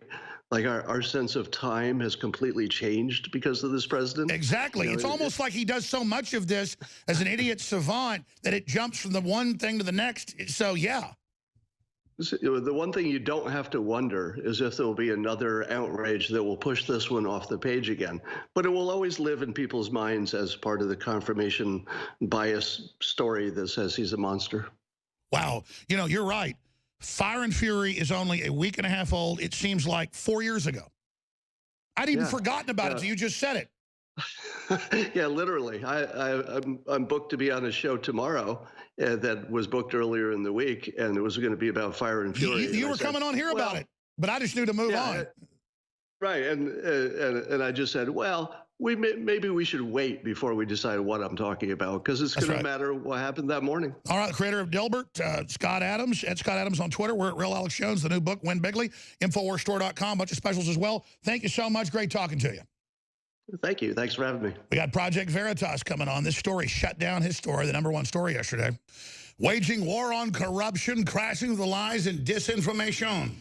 I'm going for another couple hours in the war room with Owen Schroyer, and, of course, the great Roger Stone's coming up. Millie Weaver's here riding shotgun with us into the next hour or some. I did not even plug last hour. I've gotten so busy covering news and information, but I'm just going to leave it at that. That if you go to InfoWarsStore.com, we've sold out of many of our best-selling items because we're selling them at 50% off. but we have extended the sale 15% off on our flagship combo of InfoWars Store products to help you start out right. We're bringing you a combo that includes our best and most popular products ever. The InfoWars Life Essential Pack includes fan favorite,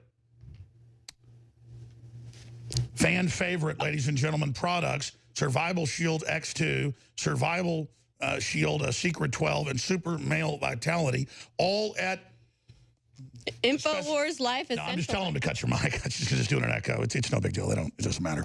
The InfoWars Life Essential Pack includes fan favorite products: Survival Shield X2, Secret 12, and Super Male Vitality, all at special price of 50% off to help you start the year with a bang. We also offering double points for our loyal Patriot Points members when you purchase the new pack. You normally get 5% off on your next item or in your points. Now you're getting 10% off. No reward system does that. So you sign up now or you buy stuff now, 10% off. It's an additional. Do the auto ship, additional 10% off. So many of these are loss leaders with the Patriot Points you already have, or they're free with the Patriot Points you earned, or with the free shipping, or with the other points that you get. It's just insane. Survival Shield X2 is the perfect opportunity to try the power of nascent iodine. Our high-quality proprietary formula is derived from ancient sea salts that help supercharge your functions. Continuing, Super Male Vitality will help boost your vitality, libido, energy. It's amazing. Try it out. And finally, Secret 12 will help deliver a boost of energy and health with an advanced and all-natural beef 12 formula that's absorbed under the tongue. Together with these products, we have over 13,000 reviews with a combined 4.8 out of 5-star rating. These flagship products are fan favorites for a reason. They're healthy, affordable, and will support keeping your body strong, natural, and energized. Don't miss out on the most incredible sale of our flagship products. Yes, so get your InfoWars Life Essential Pack, double Patriot Points today, and start the year off right, 50% off at InfoWarsStore.com. Now, sometimes with the mic audio, it's weird. Sometimes it's off, so it doesn't echo or heterodyne feedback. So I was just kind of pointing at the mic, hey, kill that, because it was echoing in my ear. But I know you're a big fan of the products. Briefly, Millie, this is unscripted. What are your favorite products from InfoWarsLife.com? Well, definitely the X2 is a staple, but I've also been really enjoying the new enzymes and probiotics that we also have as well. I was originally taking the probiotics that we had, but this new probiotic I seem to be getting even better results with. I also really like the Secret 12. That one really gives me energy, and I cannot do without the vitamin mineral fusion, because you have to be getting those minerals from somewhere. Our food supply is depleted. We typically aren't getting the right amount of minerals as we should be, so it's important to have a mineral supplement. And it's crazy. I'm the guy that was never really into this, but our big sponsors were supplements. And then I had Dr. Group say, why don't you actually try them? And I lost like 60-something pounds. And I've been working really hard lately and haven't even been working out and stuff. But because of the supplements, I'm lighter than I was 15 years ago. And I've just got to remember, take the vitamin mineral fusion, give it to the kids, take the immune boost, take the X2, take the Secret 12. I don't need another cup of coffee at 2 o'clock, 3 o'clock when I get off. If I just take the Secret 12 about an hour before, it gives me the natural energy. It's just amazing. And then you're funding the InfoWar. And listen, audience, you've done a great job. But we're under attack.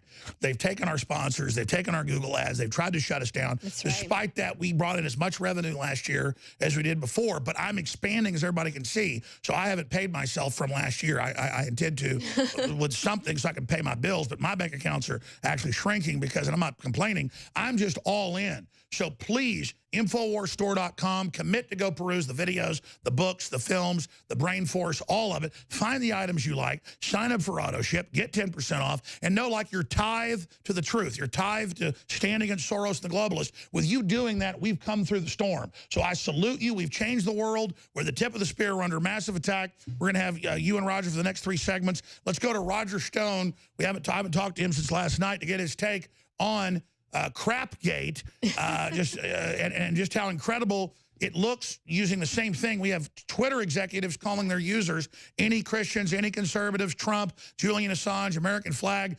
SHIT people.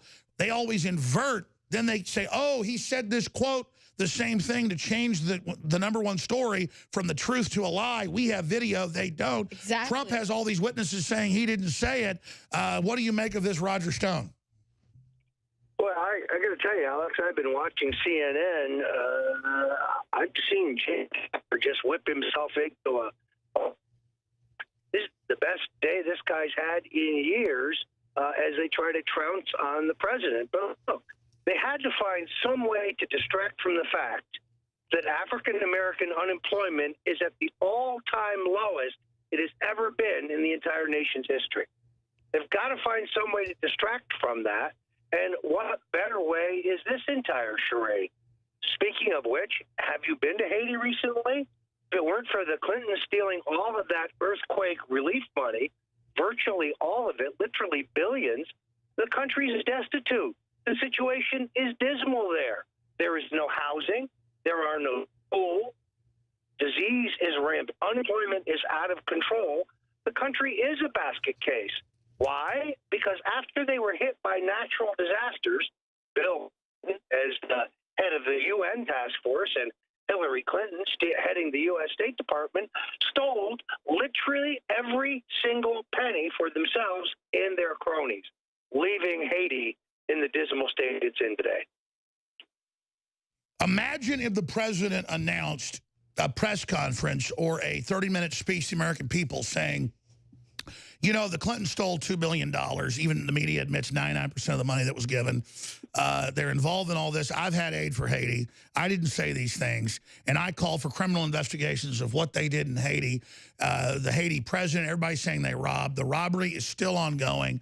It's been going on. And imagine if you had a press conference to get back in their face and say, this is a counter to black unemployment being the lowest it's ever been in modern history, and my speeches and my commitment to try to direct new jobs, businesses, industry to black impoverished areas, true systems to actually help bring people up, true affirmative action. Shouldn't he have a press conference, say tomorrow night, or a speech to counter them right between the eyes?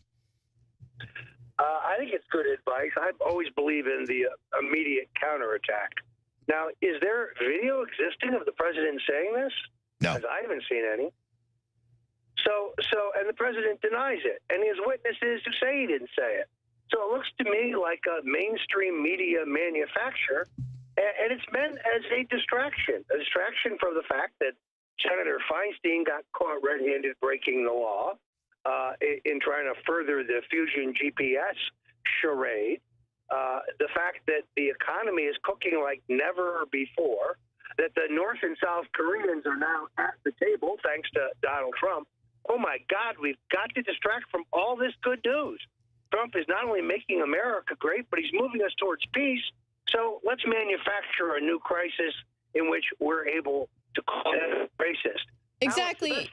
You know, Roger, it does make sense that this could just be more fake news, because we even saw that the fake news media edited up a clip from that DACA meeting saying that Trump was going back on his DACA campaign promises, which we all know if you watch the entire meeting, it's far from the truth, and they remove crucial points there. So it's very likely that, you know, this is not true, and Trump denying it makes it even more so. Well, you've got some great points you're going to make right when we come back, but exactly. They lie at every angle. They tell supporters he's going to totally say 50 million can come here. You can be 80 years old from another country, you can come here. And then he didn't do that. And they hit the other side and go, oh, he's going to kill all the Mexicans. And then they go, oh, and he hates black people. And they go, oh, see, he's going to sell us out on DACA. Oh, he didn't do DACA. They lie at every level. It's just like total lies, total fraud.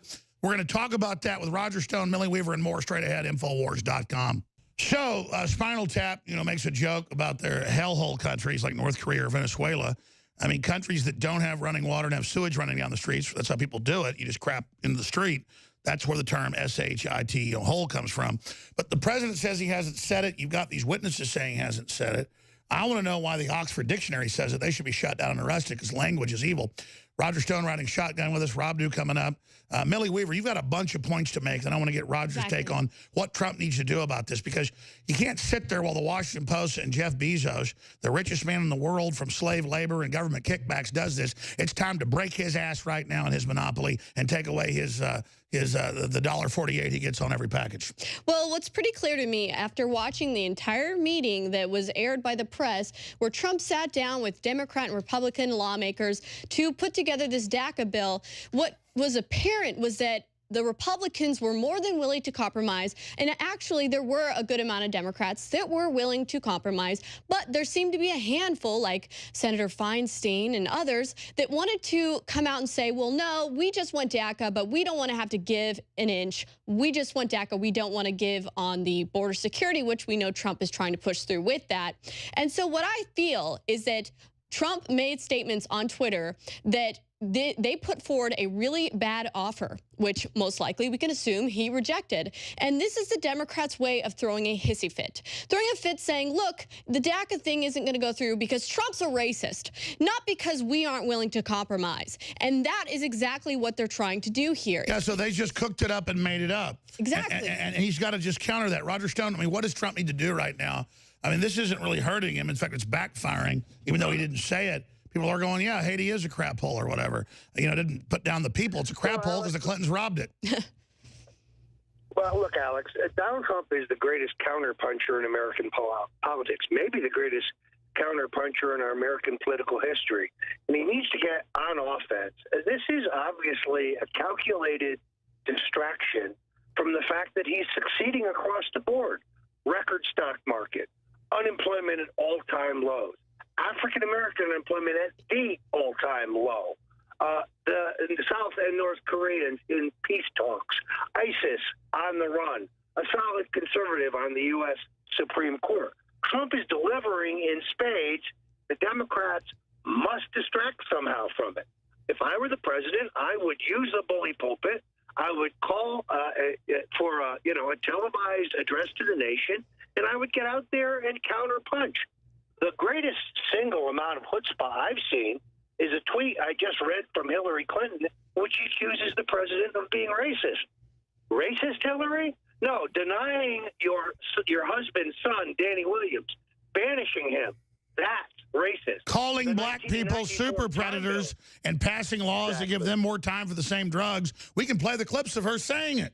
Exactly. Trump should actually point out what the Clinton Foundation did in Haiti and talk about, Democrats want to bring these people here as the solution. Why not talk about, the people staying there, fixing the nation, and Clinton Foundation companies not robbing those nations from funds that would have helped them. Exactly. But again, I can't believe they're even trying to get away with this. I mean, this is just so transparent.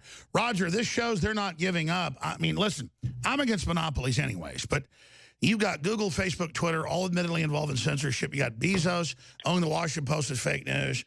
I think Trump needs to move against them and break them up right now. They're not ever going to come to the table. They are out to destroy this country. They're globalists. We got to deal with them right now. What do you think, Roger?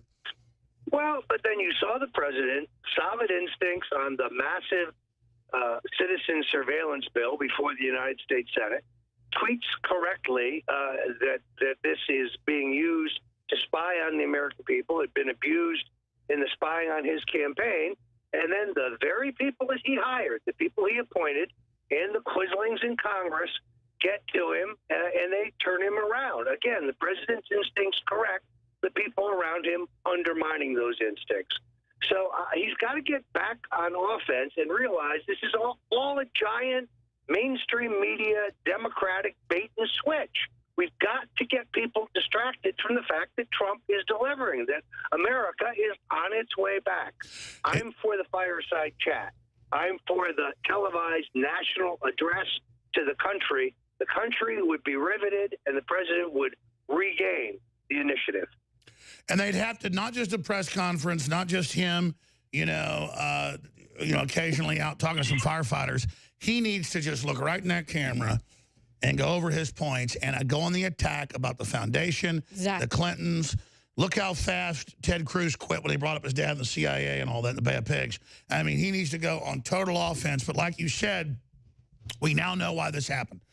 Despite everything, his instincts, despite the insiders, the attacks, everything, we have the economy turned around, 2 million new jobs, record black employment, all these good things happening, double the amount of appointments for people in the VA and services, turning the corner in less than 1 year because of his instincts and his will. But I was part of it.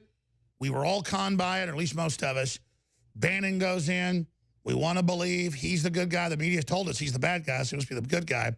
He goes in, he betrays, he brings in the globalists, he sabotages, he prepares the 25th Amendment, he gets caught, thrown overboard. We still cruise forward, weakened and wounded, but stronger than the globalists by far.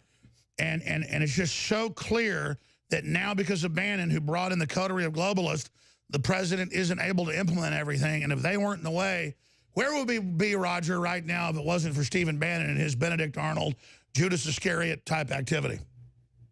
No, I think you put your finger on it. What's amazing is how much the president has been able to achieve, given the intractable opposition of the two-party duopoly and the elites of both of the national parties, which still resent his election, still can't get over it.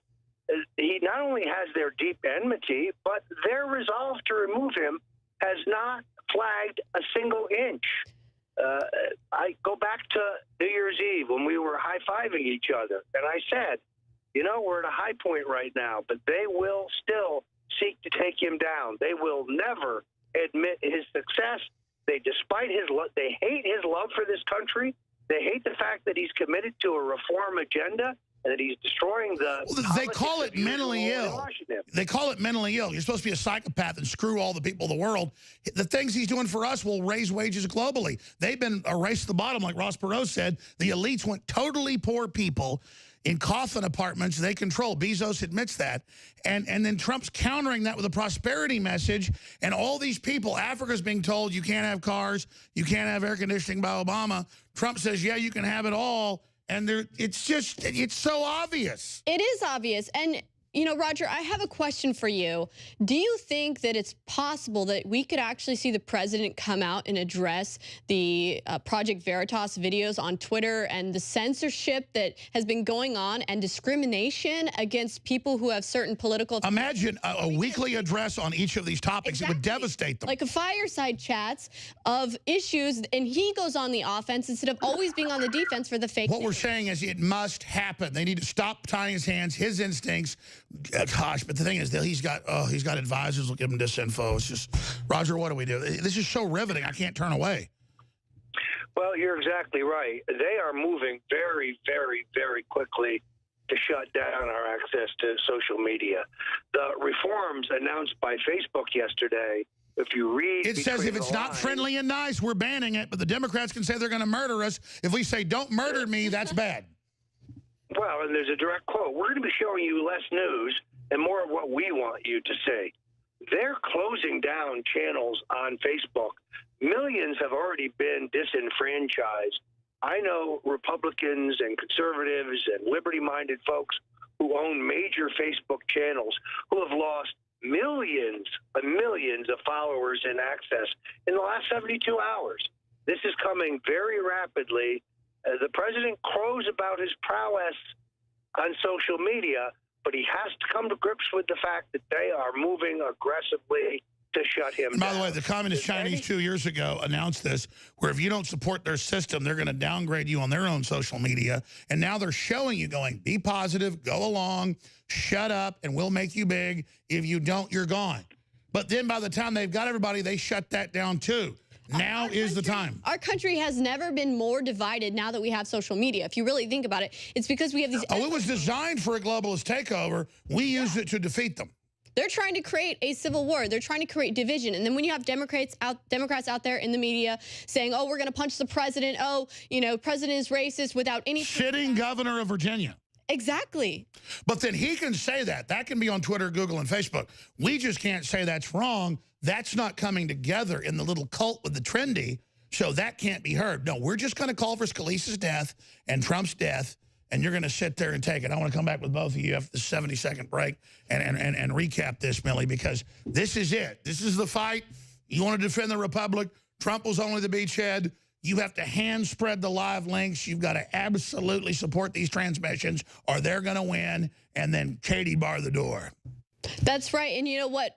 we're talking about here, what happened with the march on Google, we ended up we ended up taking a step back from that because of the threats of violence and the Democrats coming out and it being used to set us up. But the problem is, like you were saying, Alex, if we don't do anything, if we don't stand up and actually take to the streets rather than just Twitter and social media platforms where we're in our own echo chambers, no one's going to hear us and nothing's going to change. And that's why I feel like what's so important here is what Roger Stone, Milo Yiannopoulos, and these other people are doing by actually taking these people to court. That's very important. But also street action is very important. We need to actually come up with another march on Twitter. Well, what you just said is, I talked to Google insiders, and they said they're so scared of you and Cernovich announcing these marches coming up in a month. So then they triggered their operations in Virginia and did all that, and then said about you and others just going to cover marches, you were coming to kill people, and that we were coming to kill people. And now we learn internally, I'm banned on Google campuses. We're the #1 enemy. They're scared of this. Well, everyone should just randomly go protest at Google facilities and expose them, you know, online and in person. They're so scared of that. So yes, in the next few weeks, I'm going to be announcing during the show for a flash events off of 360. They've got a Google facility and an Apple facility. They've got another one downtown. And everybody has to do this because they're so scared of being cyber called out, but also in person. So as they restrict us online, we start hitting the streets. Roger Stone, go ahead. Give us your take on that. Well, you know, my colleague Tyler Nixon yesterday invented a great new hashtag. Stop the twatsies, because that's what they are, the Twitter Nazis, the twatsies. Think of a chain of humans hand to hand, like a circle, all around the Twitter headquarters. You've got to cross the picket line to get in. You have to fight them, yes, in the courts, and I guarantee you Milo and I and a host of others will be doing that shortly. The mother of all lawsuits, multiple jurisdictions, and multiple causes of action to avoid them consolidating. We will confront them in the courts, but they have to be confronted at their front door. That's the beauty of the First Amendment. Protest, nonviolent protest. And as libertarians and conservatives, we don't ever do that. We've got to do it now. They're shutting down our free speech. They're involved in our phone calls. That's what digital stuff is. They're like breaking in Twitter, Facebook. I mean, they break into our private messages and look at them and share them and laugh. This is a group of truly criminal, authoritarian, dirtball control freaks. And we're coming after them. And, you know, I told everybody I'm going to sue them. You know, I'm listed in these lawsuits now by DeBoer and others, and more is coming. And a lot more is coming. Oh, we've got them on video saying they discriminate against me. Exactly. So I'm just waiting for more comes out, and I'm suing them as well. And if you think for a second that you wouldn't have... We're going to sue the Google employees. Well, I want to see some of the people who were in that terrific Project Veritas video. I want to see them under oath on the stand. Let's see what they say then. And Jack Dorsey, we know where you live, Jack. We're going to form a human chain around your home every day, day in, day night. Have a nice time, pal.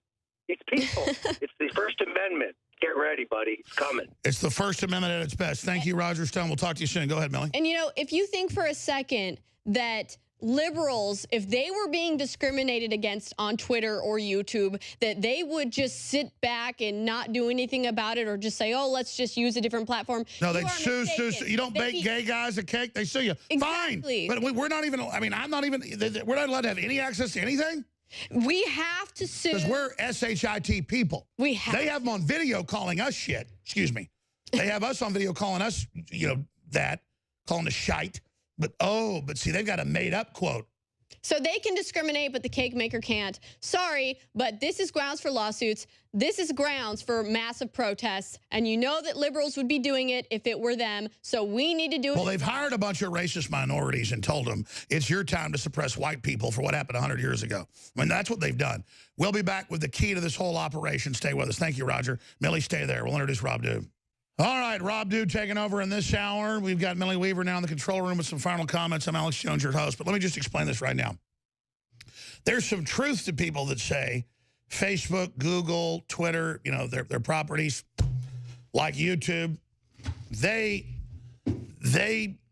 have their own platform, so why are you bitching? Well, they're very same groups are running around saying, censor us, take control of us. Hillary, when she got elected, knock them all off the web. I mean, they're everywhere just saying, shut us down. And I liken it to they built a gingerbread house to say, everybody come in and play, come in and eat, have some free candy. It's great, it's fun. And now they're going, hey, put you in the oven. Put you in the oven. Yeah, now we're going to put you in the oven. We don't like what you're saying. Hansel and Gretel. Exactly. And then they're censoring the liberals and other people that are independent. They're coming in and muscling and going, oh, you got 20 million views, PewDiePie. Do what we say or you're banned. He's like, I'm not even a conservative. It's all about muscling. Right. Knowing the power of the people, knowing that was coming on the internet. They created these things so people would make it big, and then now they come in and censor it while they want to censor any other site. These are internet ghettos. But it's a fraud. It's racketeering. It's fake advertising. It's discrimination. We hit them there. But like Matt Drudge said, and as I've said, we got to create our own websites like Infowars.com or Newswars.com. We've got to create our own platforms. And listeners have to go to those platforms realizing and share that info, realizing that it's all up to us. If you go to newswars.com or prisonplanet.com, and if you go there and if you share those links on the enemy's platforms with your own email, your own by hand, they can't stop us. So at the end of the day, it's up to you. But they are already ratcheted us down. But because we fought so hard, we've stayed the same size the last year, which has completely confounded them. So they're in panic mode. That's why they have congressional hearings, everything else, because it's not working. Well, the answer is sue Congressman Quigley, saying shut us down as fake news for civil rights violations. And we're behind the scenes suing people. There'll be public lawsuits, don't worry. But, you know, we're doing it. But it's not like we're happy about it. That's why we need to be flooded with money, because I don't have money to even expand right now, much less do all these. People say, oh, sue, do this, do that. Buy a T-shirt, buy some books, buy some videos, buy some supplements you need, water filtration, air filtration, whatever the best systems are out there rated. We sell them to you discounted at InfoWarsStore.com, because without that, we're nothing. Without you, we're nothing. This is a real war. This isn't just media and conservative liberal. This is the full takeover. And we're in the fight, but it's happening now. The future is being decided now. Rob Dew? Well, I'd like to just point out that you were ahead of your time by you created a social media platform years ago.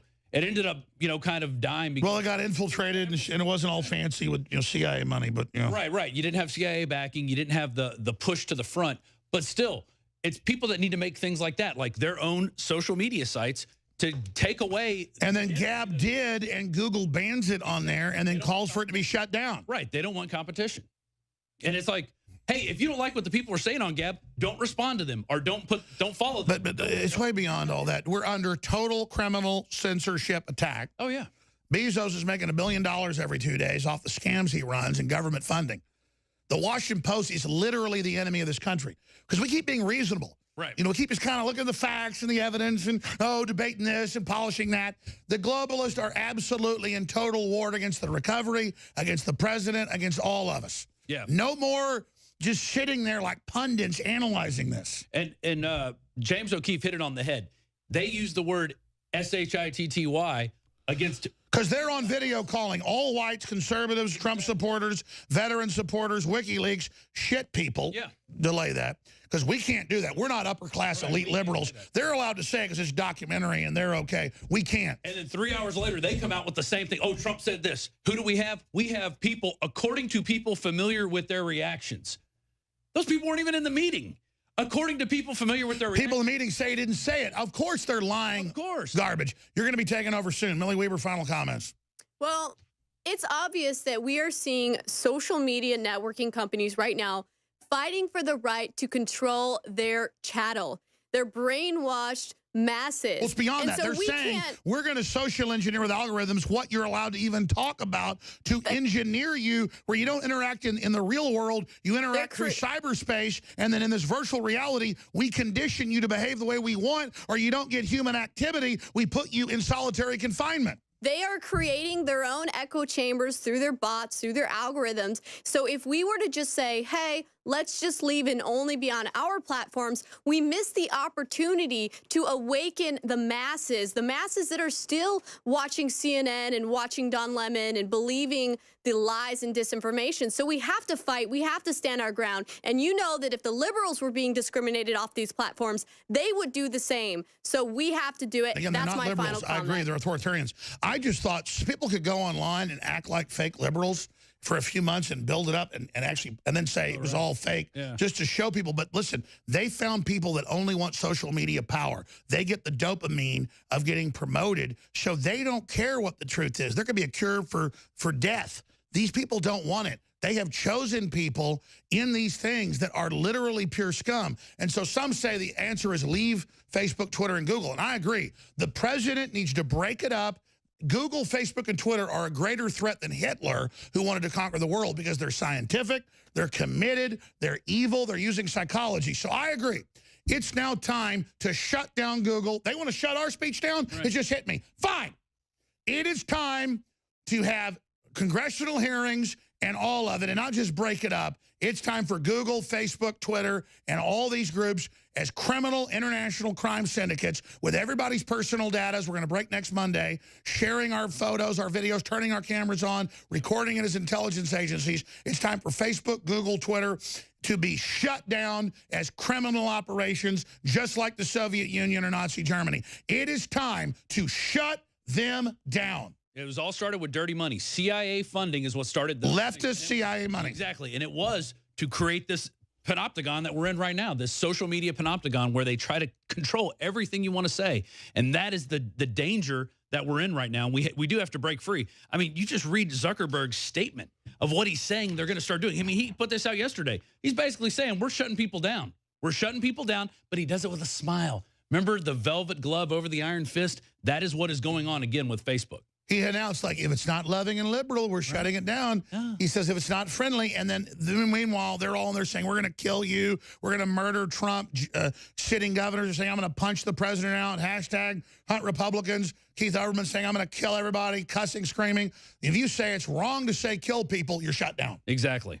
I mean, he even says. These are total cowards. He said, we're basically going to make these changes, and you're going to see your traffic go down. And basically what he's saying, he's going after people who are content creators. That is, he says it right here. He says, we're only going to feed you what we want, which is the big corporate sponsors. Exactly. So Facebook is killing itself. Twitter is, Google, and they're doing it early. They were always pumping dumps to get everybody involved and do this, but now we're forcing their hand, and they're done. Well, I'll tell you what, if we don't do something now, this next election, 2020, the big election, it's going to be, you're not going to hear anything from the conservative opinion. All you're going to hear is liberal talking points.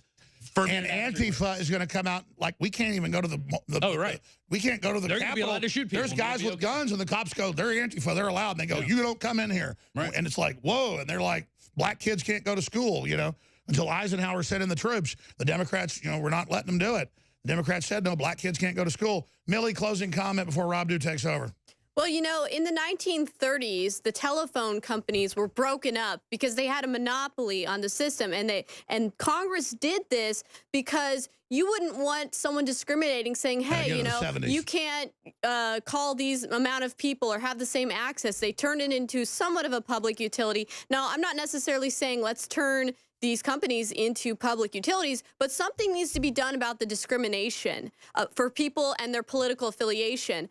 Congress does have legislation that protects people against racial discrimination, religious discrimination, and sex discrimination. But there's nothing protecting people federally against political affiliation discrimination. So that's something that we need to be talking to our legislators about. It's beyond that. They say white people are evil. We're blocking them in these new videos that Veritas has. Great point. You're taking over straight ahead on the other side. Then the War Room's coming up in 45 minutes with our own Owen Schroyer, Infowars.com/show. What an epic time to be alive. At least we're fighting back against these scumbags, though. Break up Google, break up Twitter, break up Facebook. Rob Dew here with Infowars.com. You are listening to the 4th hour of Overdrive. And I just want to go over a few things before I bring up my guest, who's been a victim of this Facebook censorship that is now going to be hitting everybody in the country who doesn't agree with Cyborg Zuckerberg.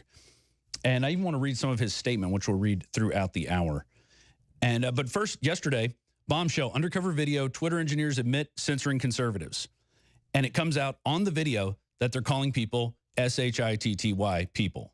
Right there. We're trying to get the SHITTY people not to show up. It's a product thing we're working on. So that comes out into the news. And then what happens a few hours later? Trump derides protections from immigrants from SHIT whole countries. Right there. And who is it from? Do we have people in the meeting? No. It is according to people familiar with the reactions of the people who were in the meeting. Total BS, but it creates enough cover to stop people from looking at this story. They effectively killed this story. The mainstream media killed this Twitter story by doing this and turned this into Trump is a racist. Trump is bad. Now Trump comes out and denies it. He said the language used by me at the DACA meeting was tough, but it was not the language used. That was not the language used. It was really tough, and it's a big setback. So basically, he's denying it now. But here's an interesting article from Kit Daniels. State Department warns avoid travel to SHIT whole countries. And it's talking about Haiti. It's so bad. It's talking about countries in Africa. Do not travel to the Central African Republic. Probably El Salvador. I don't know if El Salvador's on here, but Norway's not on this list. And, you know, Trump probably had the prime minister of Norway in. They were talking about all kinds of things the last few days. And that's probably why he mentioned Norway. I don't think it had anything to do with being racist. But here's the other things they want to keep you from looking at. Check this out. Oh, 90% of workers are likely to see more money in paycheck next month. The U.S. Treasury and the IRS put out a new guidance withholding tables for employers that incorporate changes of the new tax law. Under those new tables, that's why Trump signed it before Christmas. The Treasury estimates 90% of the people who get a paycheck are likely to see more take-home pay.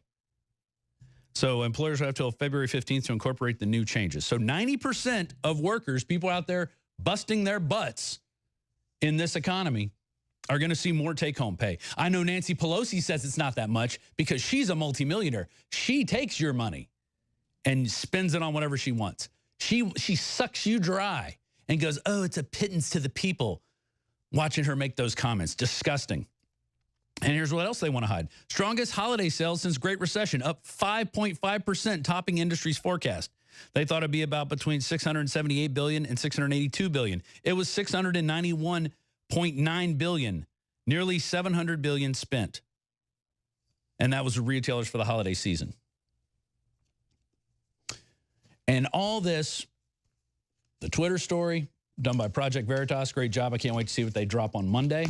Of course, it'll be ignored, or they'll come up with some other fake Trump story. This is going to be great. This is going to come out as fake news again. But yesterday, we had Facebook put out on their newsfeed FYI, bringing people closer together, right? They think it's about sharing opinions with people. No, it has nothing to do with that. It's about killing content providers. That's what it's about.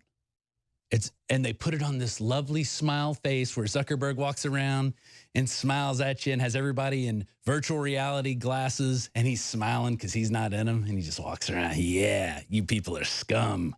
I'm going to dominate you. I'm going to dominate you. Our big focus areas for 2018 is making sure the time we all spend on Facebook is time well spent. We built Facebook to help people stay connected and to bring us closer together with the people that matter to us. That's why we've always put friends and family at the core of the experience. Research shows that strengthening our relationships improves our well-being and happiness. Happiness is a emotion I don't think Mark Zuckerberg has. It's all fake. He really wants to dominate you. And I'm going to go to my next guest. Actually, he's going to be with us for the rest of the hour. Jason Fick. He's a guy who's worked Facebook to make money for himself. And then because he didn't want to play ball and because he started promoting Republican candidates in the last election, he started having his pages taken away. And it's ramping up. He sent me this last night, this news feed, and I read this. I said, this is the death of Facebook. They're basically going to kill themselves with this move. They're going to start censoring hardcore. It's going to be overt. It's going to be everywhere. And it's going to hit everybody. And by doing that, people are going to leave Facebook. So, Jason, what do you make of that analysis after reading what we heard from Comrade Zuckerberg? Well, first off, thanks for having me on, Rob. Obviously, we've been talking about this for months, you and I. I guess it was, 3 or 4 months, like 3 months ago, give or take. Mm-hmm. And I predicted all of this, every single thing that was coming out. I've been in this for close to, I guess, 7 years now. I watched the rise and fall of it, and obviously Facebook has changed so dynamically over the years. We've gotten to a point where, you know, at first it was a free-for-all. Anybody could say anything, and it was honestly a lot of fun back in those days. Then what happened is that, and I think that this was what caused the change, is that they realized that the individual voice is very loud, that people talk amongst themselves, especially like conservatives these days. We're talking amongst each other, and we use this as a town square to be able to present ideas to our own, you know, peers and so forth. Well, I think along the way they realized the strength of that is very scary. They don't want people to be able to talk amongst themselves because we can organize. And as soon as you start to get into a situation where they organize, they realize they had to gain control of that. I know that I'm just sort of giving you the back, like the inside way that this works. When they gain control of essentially what people were talking about, they gain control of how the minds work of the individuals. This is essentially what mainstream media is trying to do, is they're showing you this over here, but they really want you to pay no attention to this over here. It's the bait and switch thing. You guys were just talking about that. But your analysis is right. They are, and I had said this for a number of years, is that they took out all of the good content. They tried to turn themselves into a news network, which, in my opinion, bit them in the ass. Yeah, they backfired. Literally, had they let it just be memes and funny stuff, nobody would have paid attention. It would have buried all of this stuff. Now what they've done is they have mobilized so many people, and this is the danger. And I'm going to tell you, I can forecast Facebook. It won't ever go away. It won't collapse by what you said. It's not like it's just going to go bankrupt and disappear. That I don't see happening. It's too big. But what I do see happening is people are now getting tired of it. They're going, no, this is. I'm not going to be forced ideas that I don't believe in. And the people at Facebook don't understand that that's what they're doing to their customers. They're telling people what to think. We're about to go to break. We're about to go to break. This is what's happening right now. They are trying to guide it, and they tried it in this election with Hillary Clinton, and it didn't work. And now they're going, well, we're going to ban everybody from talking. We're not going to let anybody talk unless it's about their stupid cat. We'll be right back. Jason Fick, a social media entrepreneur insider who is basically trying to warn people about what's been happening with Facebook. And it's coming. It's coming down the pike. But I love it. I think it's great. Touch it. All right, we are live. We are live here at the 4th hour. And look, this Facebook censorship is nothing new, all right? But they have literally written their own obituary, and I'm going to get to that. But here, back in 2011, one of our own reporters here, Darren McBreen, was sent an email by the Facebook team not to post his political viewpoint. So back in 2011, they didn't want you talking about politics. And here's what part of the email said. Be careful making political statements on Facebook, McBreen was told in the email. Facebook is about building relationships, not a platform for your political viewpoint. Unless you're a scum-sucking liberal socialist, then, hey, say whatever you want. Don't antagonize your base. Be careful and cognizant, which they spelled wrong, of what you are preaching. And then we have, a few years later, Facebook CEO caught discussing the censorship of anti-migrant posts at United Nations Development Summit Saturday while speaking with German Chancellor Angela Merkel. She's like, you must make them stop talking about the migrants. And he says, we're going to do some work on that. We're going to work on it. Okay, the hot mic caught him. Okay, we have him working with China, censoring people.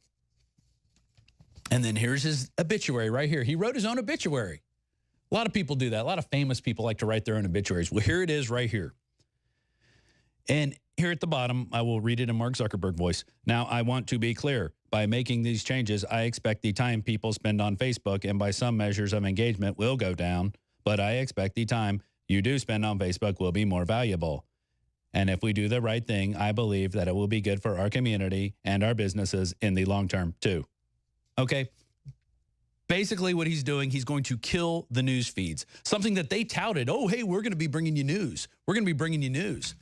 There he is right there, Cyborg Zuckerberg. And then we have this. Hacked emails show Eric Schmidt played crucial role in Team Hillary's election. So you got Google and Facebook basically teaming up against the entire American populace to put Hillary Clinton in the presidency, and they failed. And why did they fail? They failed because you out there, people out there spread videos. People out there went to protests. People out there took their phones, hopefully horizontally, and shot video. And people did it over and over again, and we didn't stop. Okay? And Donald Trump's not perfect. He's going to do some things we don't like. But he's leagues better than Hillary Clinton and what she would be doing right now. We would never be under the out from over the globalist thumb if we had Hillary Clinton.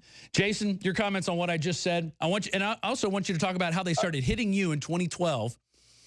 And then yeah, I was actually about to do that. Yeah. It just they've been attacking you for a while, so you're used to this. This is nothing new to you. But for the rest of the people out there, it's all about to end. If you have any sort of income coming from Facebook, it's all about to go away if you're a content creator. Go ahead, Jason. Here is the biggest mistake, okay? So 2012, right? We'll rewind. You said 2011, don't go over your political views. 2012, I had a page that was specifically, it was anti-Obama. I didn't want him in there, right? So on the eve of the election, 1 million fans gets deleted. Coincidence? No, I don't think so. Payback. Now, they shut my opinion up. Exactly. That's what they did. And the funny thing is that, I had an opinion back then, but I shut up because I couldn't afford to lose my income stream. So I got out of politics entirely, and I went down the meme road, and just entertaining people. Then they decided that the meme road wasn't, sufficient. We don't like that either. So let's make it a news network. And then the news network managed to actually put Trump into office because they screwed up on actually how big a wave that they would get out of the conservative views. Trump gets into office and they go, man, nothing's worked. Let's just shut Facebook off. That's basically what he just said. Yeah. We're going to shut it off. Well, nobody's going to keep coming there if there's nothing to see. And think of it in this analogy, right? And this is the easiest way to understand this. Think of it like your favorite TV, channel, the whole channel, right? The channel has shows on it. The shows are interesting. Do you go on it to watch the commercials? No, nobody does. Right? Nobody. Now, if you take away all of the popular shows, which they actually do on most channels, it's amazing. Like Boston Legal, it was a top-grossing show, but it was the wrong demographic. So they killed it, and it was an amazing show. If you start killing shows, eventually you have too many commercials. Well, my feed is almost every other thing is a sponsored something, video, ad, whatever. Now, I don't care how effective your search criteria is and how much that I like this or I like that. It doesn't matter. I don't want to see buy this, buy that, buy this, buy that, and I can't see anything else. I literally refresh my feed and I see the same things I already saw just then. So the same videos that I was already shared, I'm seeing them again. Then I'm seeing videos of stuff I don't even want to see. I see stuff I'm even blocked on. Now, that was 2012. They shut 1 million fans down. It was kind of one of those, wow, I just got beaten up by them. But nobody cared because Obama made office and none of the news networks cared. So I sort of went forward. The whole nation didn't know. And this is legitimately what the turn of the social media tide is exactly what I'm about to explain to you. Nobody knew because nobody understood social media. They don't understood the power of it. They don't understand what an individual voice is. Well, the social media company, Facebook and Twitter and so forth, they caught on quicker than obviously the rest of the people because it's their job. They started stifling people's voice as it grew and it got bigger and bigger over the years.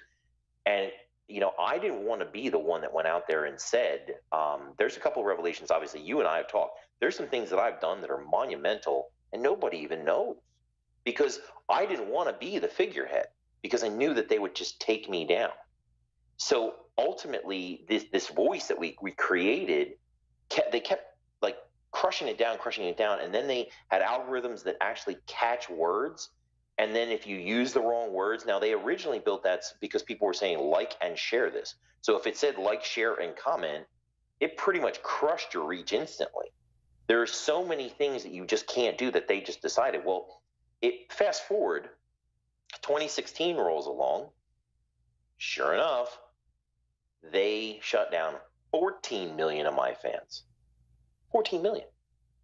I was one of those, oh, whoa, now we got a big problem because they didn't want Trump in there. And they did their best. Yeah, catastrophic loss.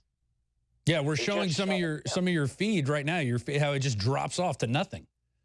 Now they would tell you, and this, like he said, they put this nice smile and they they put the felt glove over the hammer as they're hitting you in the face. Yeah, and they say to you, oh, nobody really wants to see your stuff. Well, I was on the rise there, and then there's this catastrophic loss.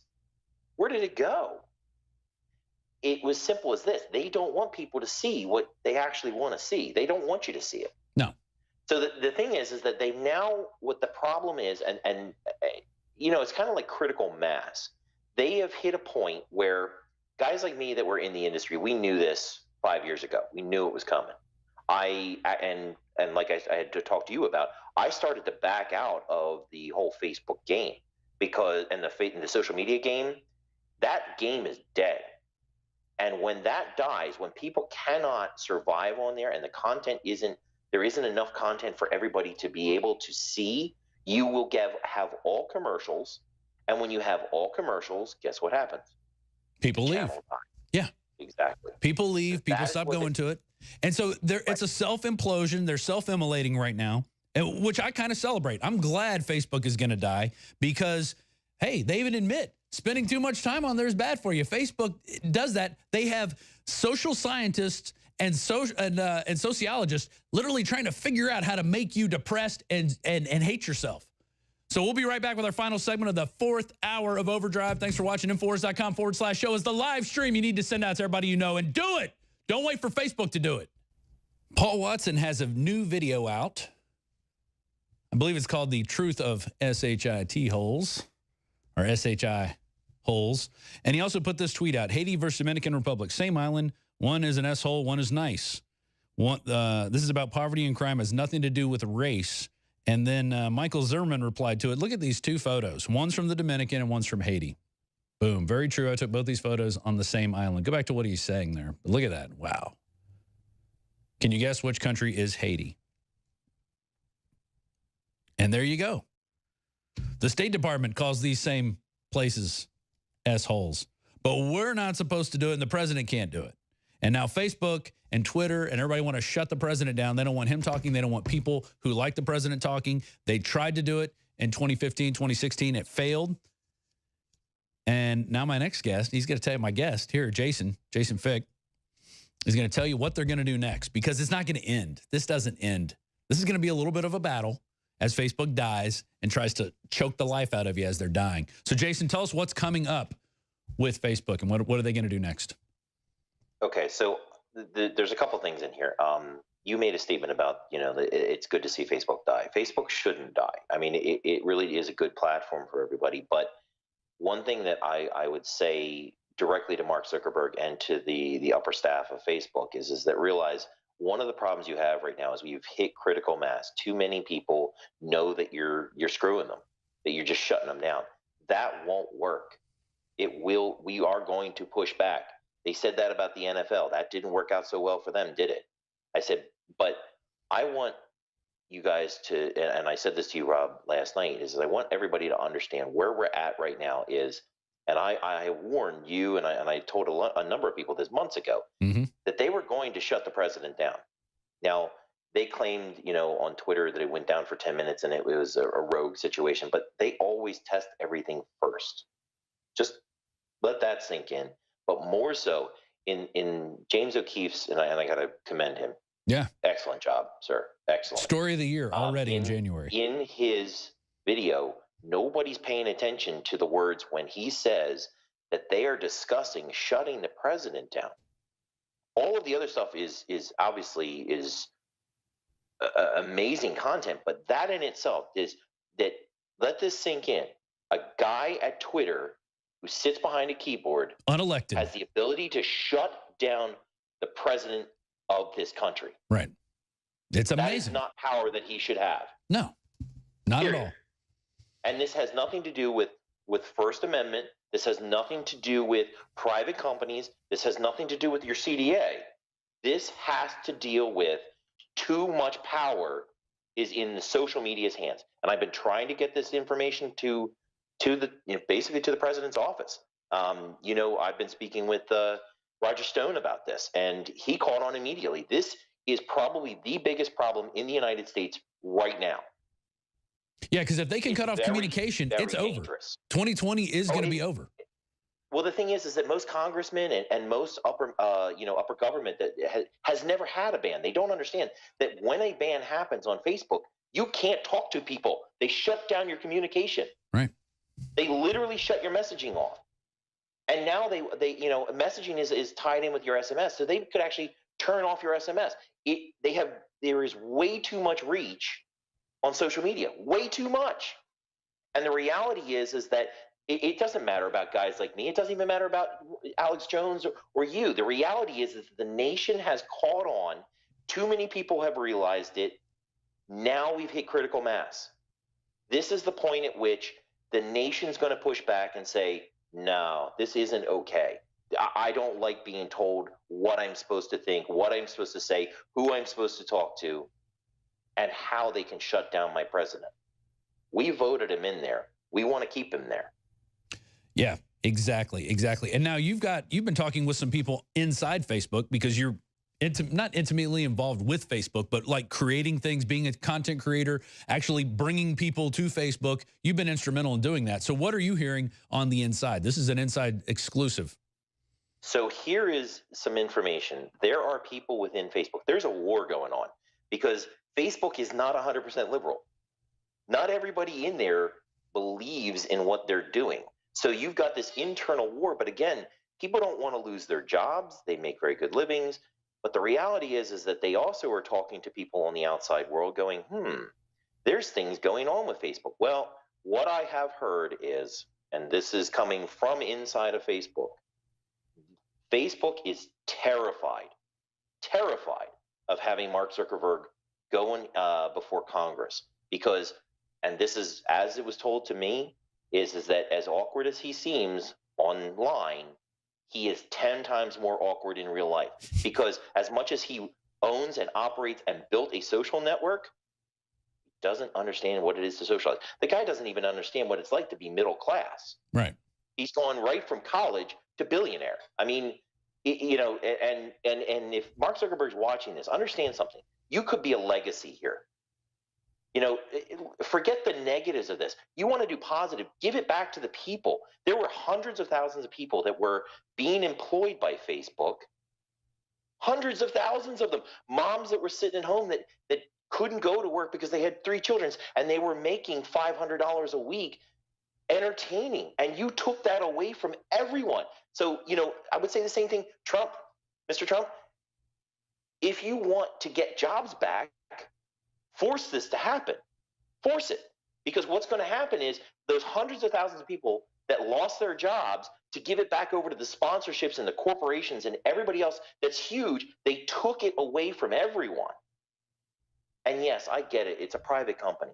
But the reality is maybe it's time to start changing monopoly laws to incorporate this kind of stuff. Maybe it's time to start changing legislation. And maybe that's actually what's happening. And, I don't hear conservatives calling for censorship of anyone's ideas. They may not like their ideas, and they may say, here's my argument against it. But I rarely hear conservatives saying, we can't have this person talking about this. We can't have this person. You only see the liberals getting up in arms going, you can't say this country's an asshole. You can't say this. You can't say the word retarded. They always want to throw these things out and couch these things. Hey, you can't say the word TRANNY on Facebook anymore, or they will call you personally and say, remove your video or we're going to pull it. That's what they do. But if you are a TRANNY, you can say that word all day long. It's okay. You're part of the protected class. It's a massive, actually, in fact, and I don't know if you guys can show this because it's pretty graphic, but if you can pull up the graphic on, it's from, and ironically, Pocahontas. It was a post that we did, and I was banned for it. It was Pocahontas, and they claimed it was racist. It was a screenshot from Disney, and it was the line from Disney. Like, it came straight from Disney. Now, if you can focus in on that, the Pocahontas one got me banned, and the scene below it of the mutilated baby was on a Muslim site. As you can see, I reported it, and it came back that was acceptable for Facebook. Wow. Now, you want to tell me that there's no double standard there? That Pocahontas for a screenshot is racist, and then a mutilated baby is okay? Now, and just from a parent standpoint, and I want to talk to all the parents in this country that have their kids on Facebook. If my kids saw that, I wouldn't have any problem with it. If my kids saw a dead, mutilated baby, I would be horrified. The problem is there's a double standard throughout Facebook, and that is what I think that if you want to shut everybody down, okay, fine, but shut everybody down. Don't shut conservatives down and not liberals down. Don't shut down one idea and not the other. Shut it all down. Right. Close the doors on everything. Make it, everybody's sitting there saying it's a First Amendment argument. It's not about First Amendment. It's about It's about the fact that if you're going to instill rules as a private company or even a publicly traded company, let those rules be identical for everybody. It's about all the things they preach. We're going to level the playing field. We're going to make it all even, unless you don't have the idea or opinion that we approve of. Jason, there's a lot going on here. There's a lot going on here. I know you've been, I don't even know if you want to get into this, but your home in Pennsylvania has burnt to the ground since you started talking about this. It didn't burn all the way to the ground, but let's put it this way. I'm going to be out of my house for the next 3 months. Yeah. There is an investigation going on right at the moment because a fuel line happened to break on my heater, which is kind of an uncommon thing. And not only that, but people say, well, maybe somebody bumped it. No, we were gone. We had been gone for 3 weeks. And that's what happens when you speak out.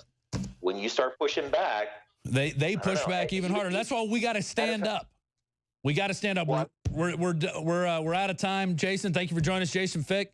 Hey, don't forget, we got some great deals at InfoWarsStore.com. X2, Super Male Vitality, Alpha Power, Secret 12, Real Red Pill, all 50% off. Go to InfoWarsStore.com right now. Support us so we can help you. Thanks for watching. This program contains language and sequences some viewers may find disturbing.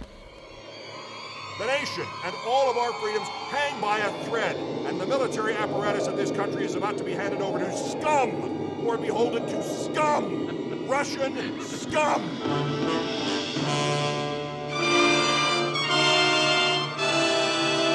Listen. Please listen. If you don't, if you won't, if you fail to understand, then the same incredible terror that's menacing me will strike at you! The function of all life is survival. Sleep. Sleep. Sleep. Oh my God, my God! Oh my God! Lock the door. Lock the door. They're coming! They're coming! Help! Help! They're coming! They're coming! Listen to me! Listen! Help me! You're next, please! Please! You're next! They're in danger! Please, listen to me! Something terrible! Please! You're next! Here they are! They're already here! Help! You're next! They're coming! They're coming! Sleep. The seed is planted. Sleep. Sleep. Terror grows. Sleep. Elizabeth, wake up! Get you when you sleep! Sit up! Invasion of the body snatchers. All of a sudden, they're growing like parasites. Is it contagious? Trump, free all the homies. It looked right at me. You need to get out. You're looking at it as if it was human. It was not human. Now, the classic fear begins to grow. We're being cornered. In a modern masterpiece of science fiction. They're barricading the street. Invasion of the body snatchers. The land of the walking dead!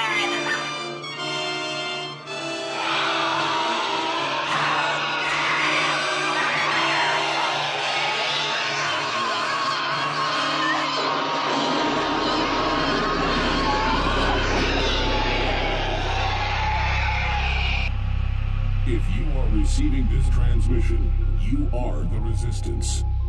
It's Alex Jones.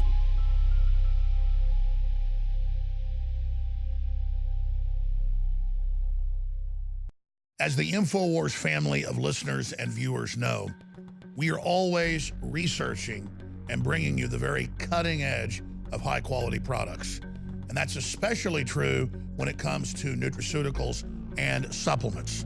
We know that our modern environment is bombarding our guts with all sorts of toxins and heavy metals and pesticides, herbicides that basically kill the good flora. We have been working for several years with top researchers in the United States to bring you 3 new, top-of-the-line, affordable probiotics that are true game changers. Now, the first is a digestive enzyme that I'm extremely excited about.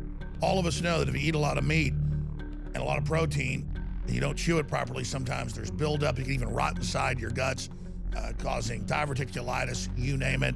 You don't get the good micronutrients that are in it as well. Well, Carnivore from InfoWars Life, ladies and gentlemen, is the next level of digestive enzyme. And when you take it combined with the new Flora Life that I'm going to break down here in a moment, and also the everyday Flora Life maintenance, they synergistically work together. The globalists are bombarding our gut. They know it's the key to taking control of civilization and society. It is the true Trojan horse.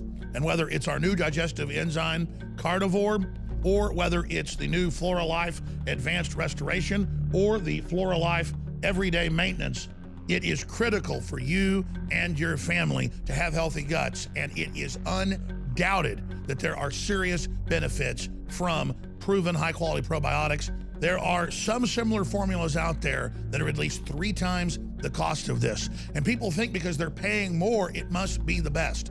That's not my philosophy, ladies and gentlemen. I'm bringing you something that is the very best from our deep research, working with top developers, scientists, and experts in the field at the lowest price. But whether you take 1, 2, or all 3, I have never experienced the type of energy and the type of digestive ease and the changes that I went through in the last few months going on this formula before we brought it to you. We believe from working with top experts in the United States that we have developed the very best probiotic and digestive enzyme for breaking down protein and meat that there is. This is the total win-win. It uses the modern techniques as well, so it doesn't have all the additives and garbage. Simply put, our new Flora Life line is the very best out there. That is my goal here, is to bring you the very best at the lowest price. Many probiotics out there don't even have caplets that bypass the stomach, so it never even gets into the upper and lower intestines. Both of these systems have targeted delivery, so it goes right through into the upper and lower intestine. We've tried several other formulas that were excellent, but this is, after 2 years of research, what we are bringing to the market. And your purchase doesn't just give you better digestive health and all the different micronutrients and things you need. It also funds an organization dedicated to promoting liberty worldwide. Whether it's Flora Life Advanced Restoration, Carnivore, digestive enzyme, or the everyday maintenance that's great for the go, it's all available at InfoWarsStore.com today. And when you purchase it, you know you are also financing the attack on the globalist and the defense of our republic and freedom worldwide.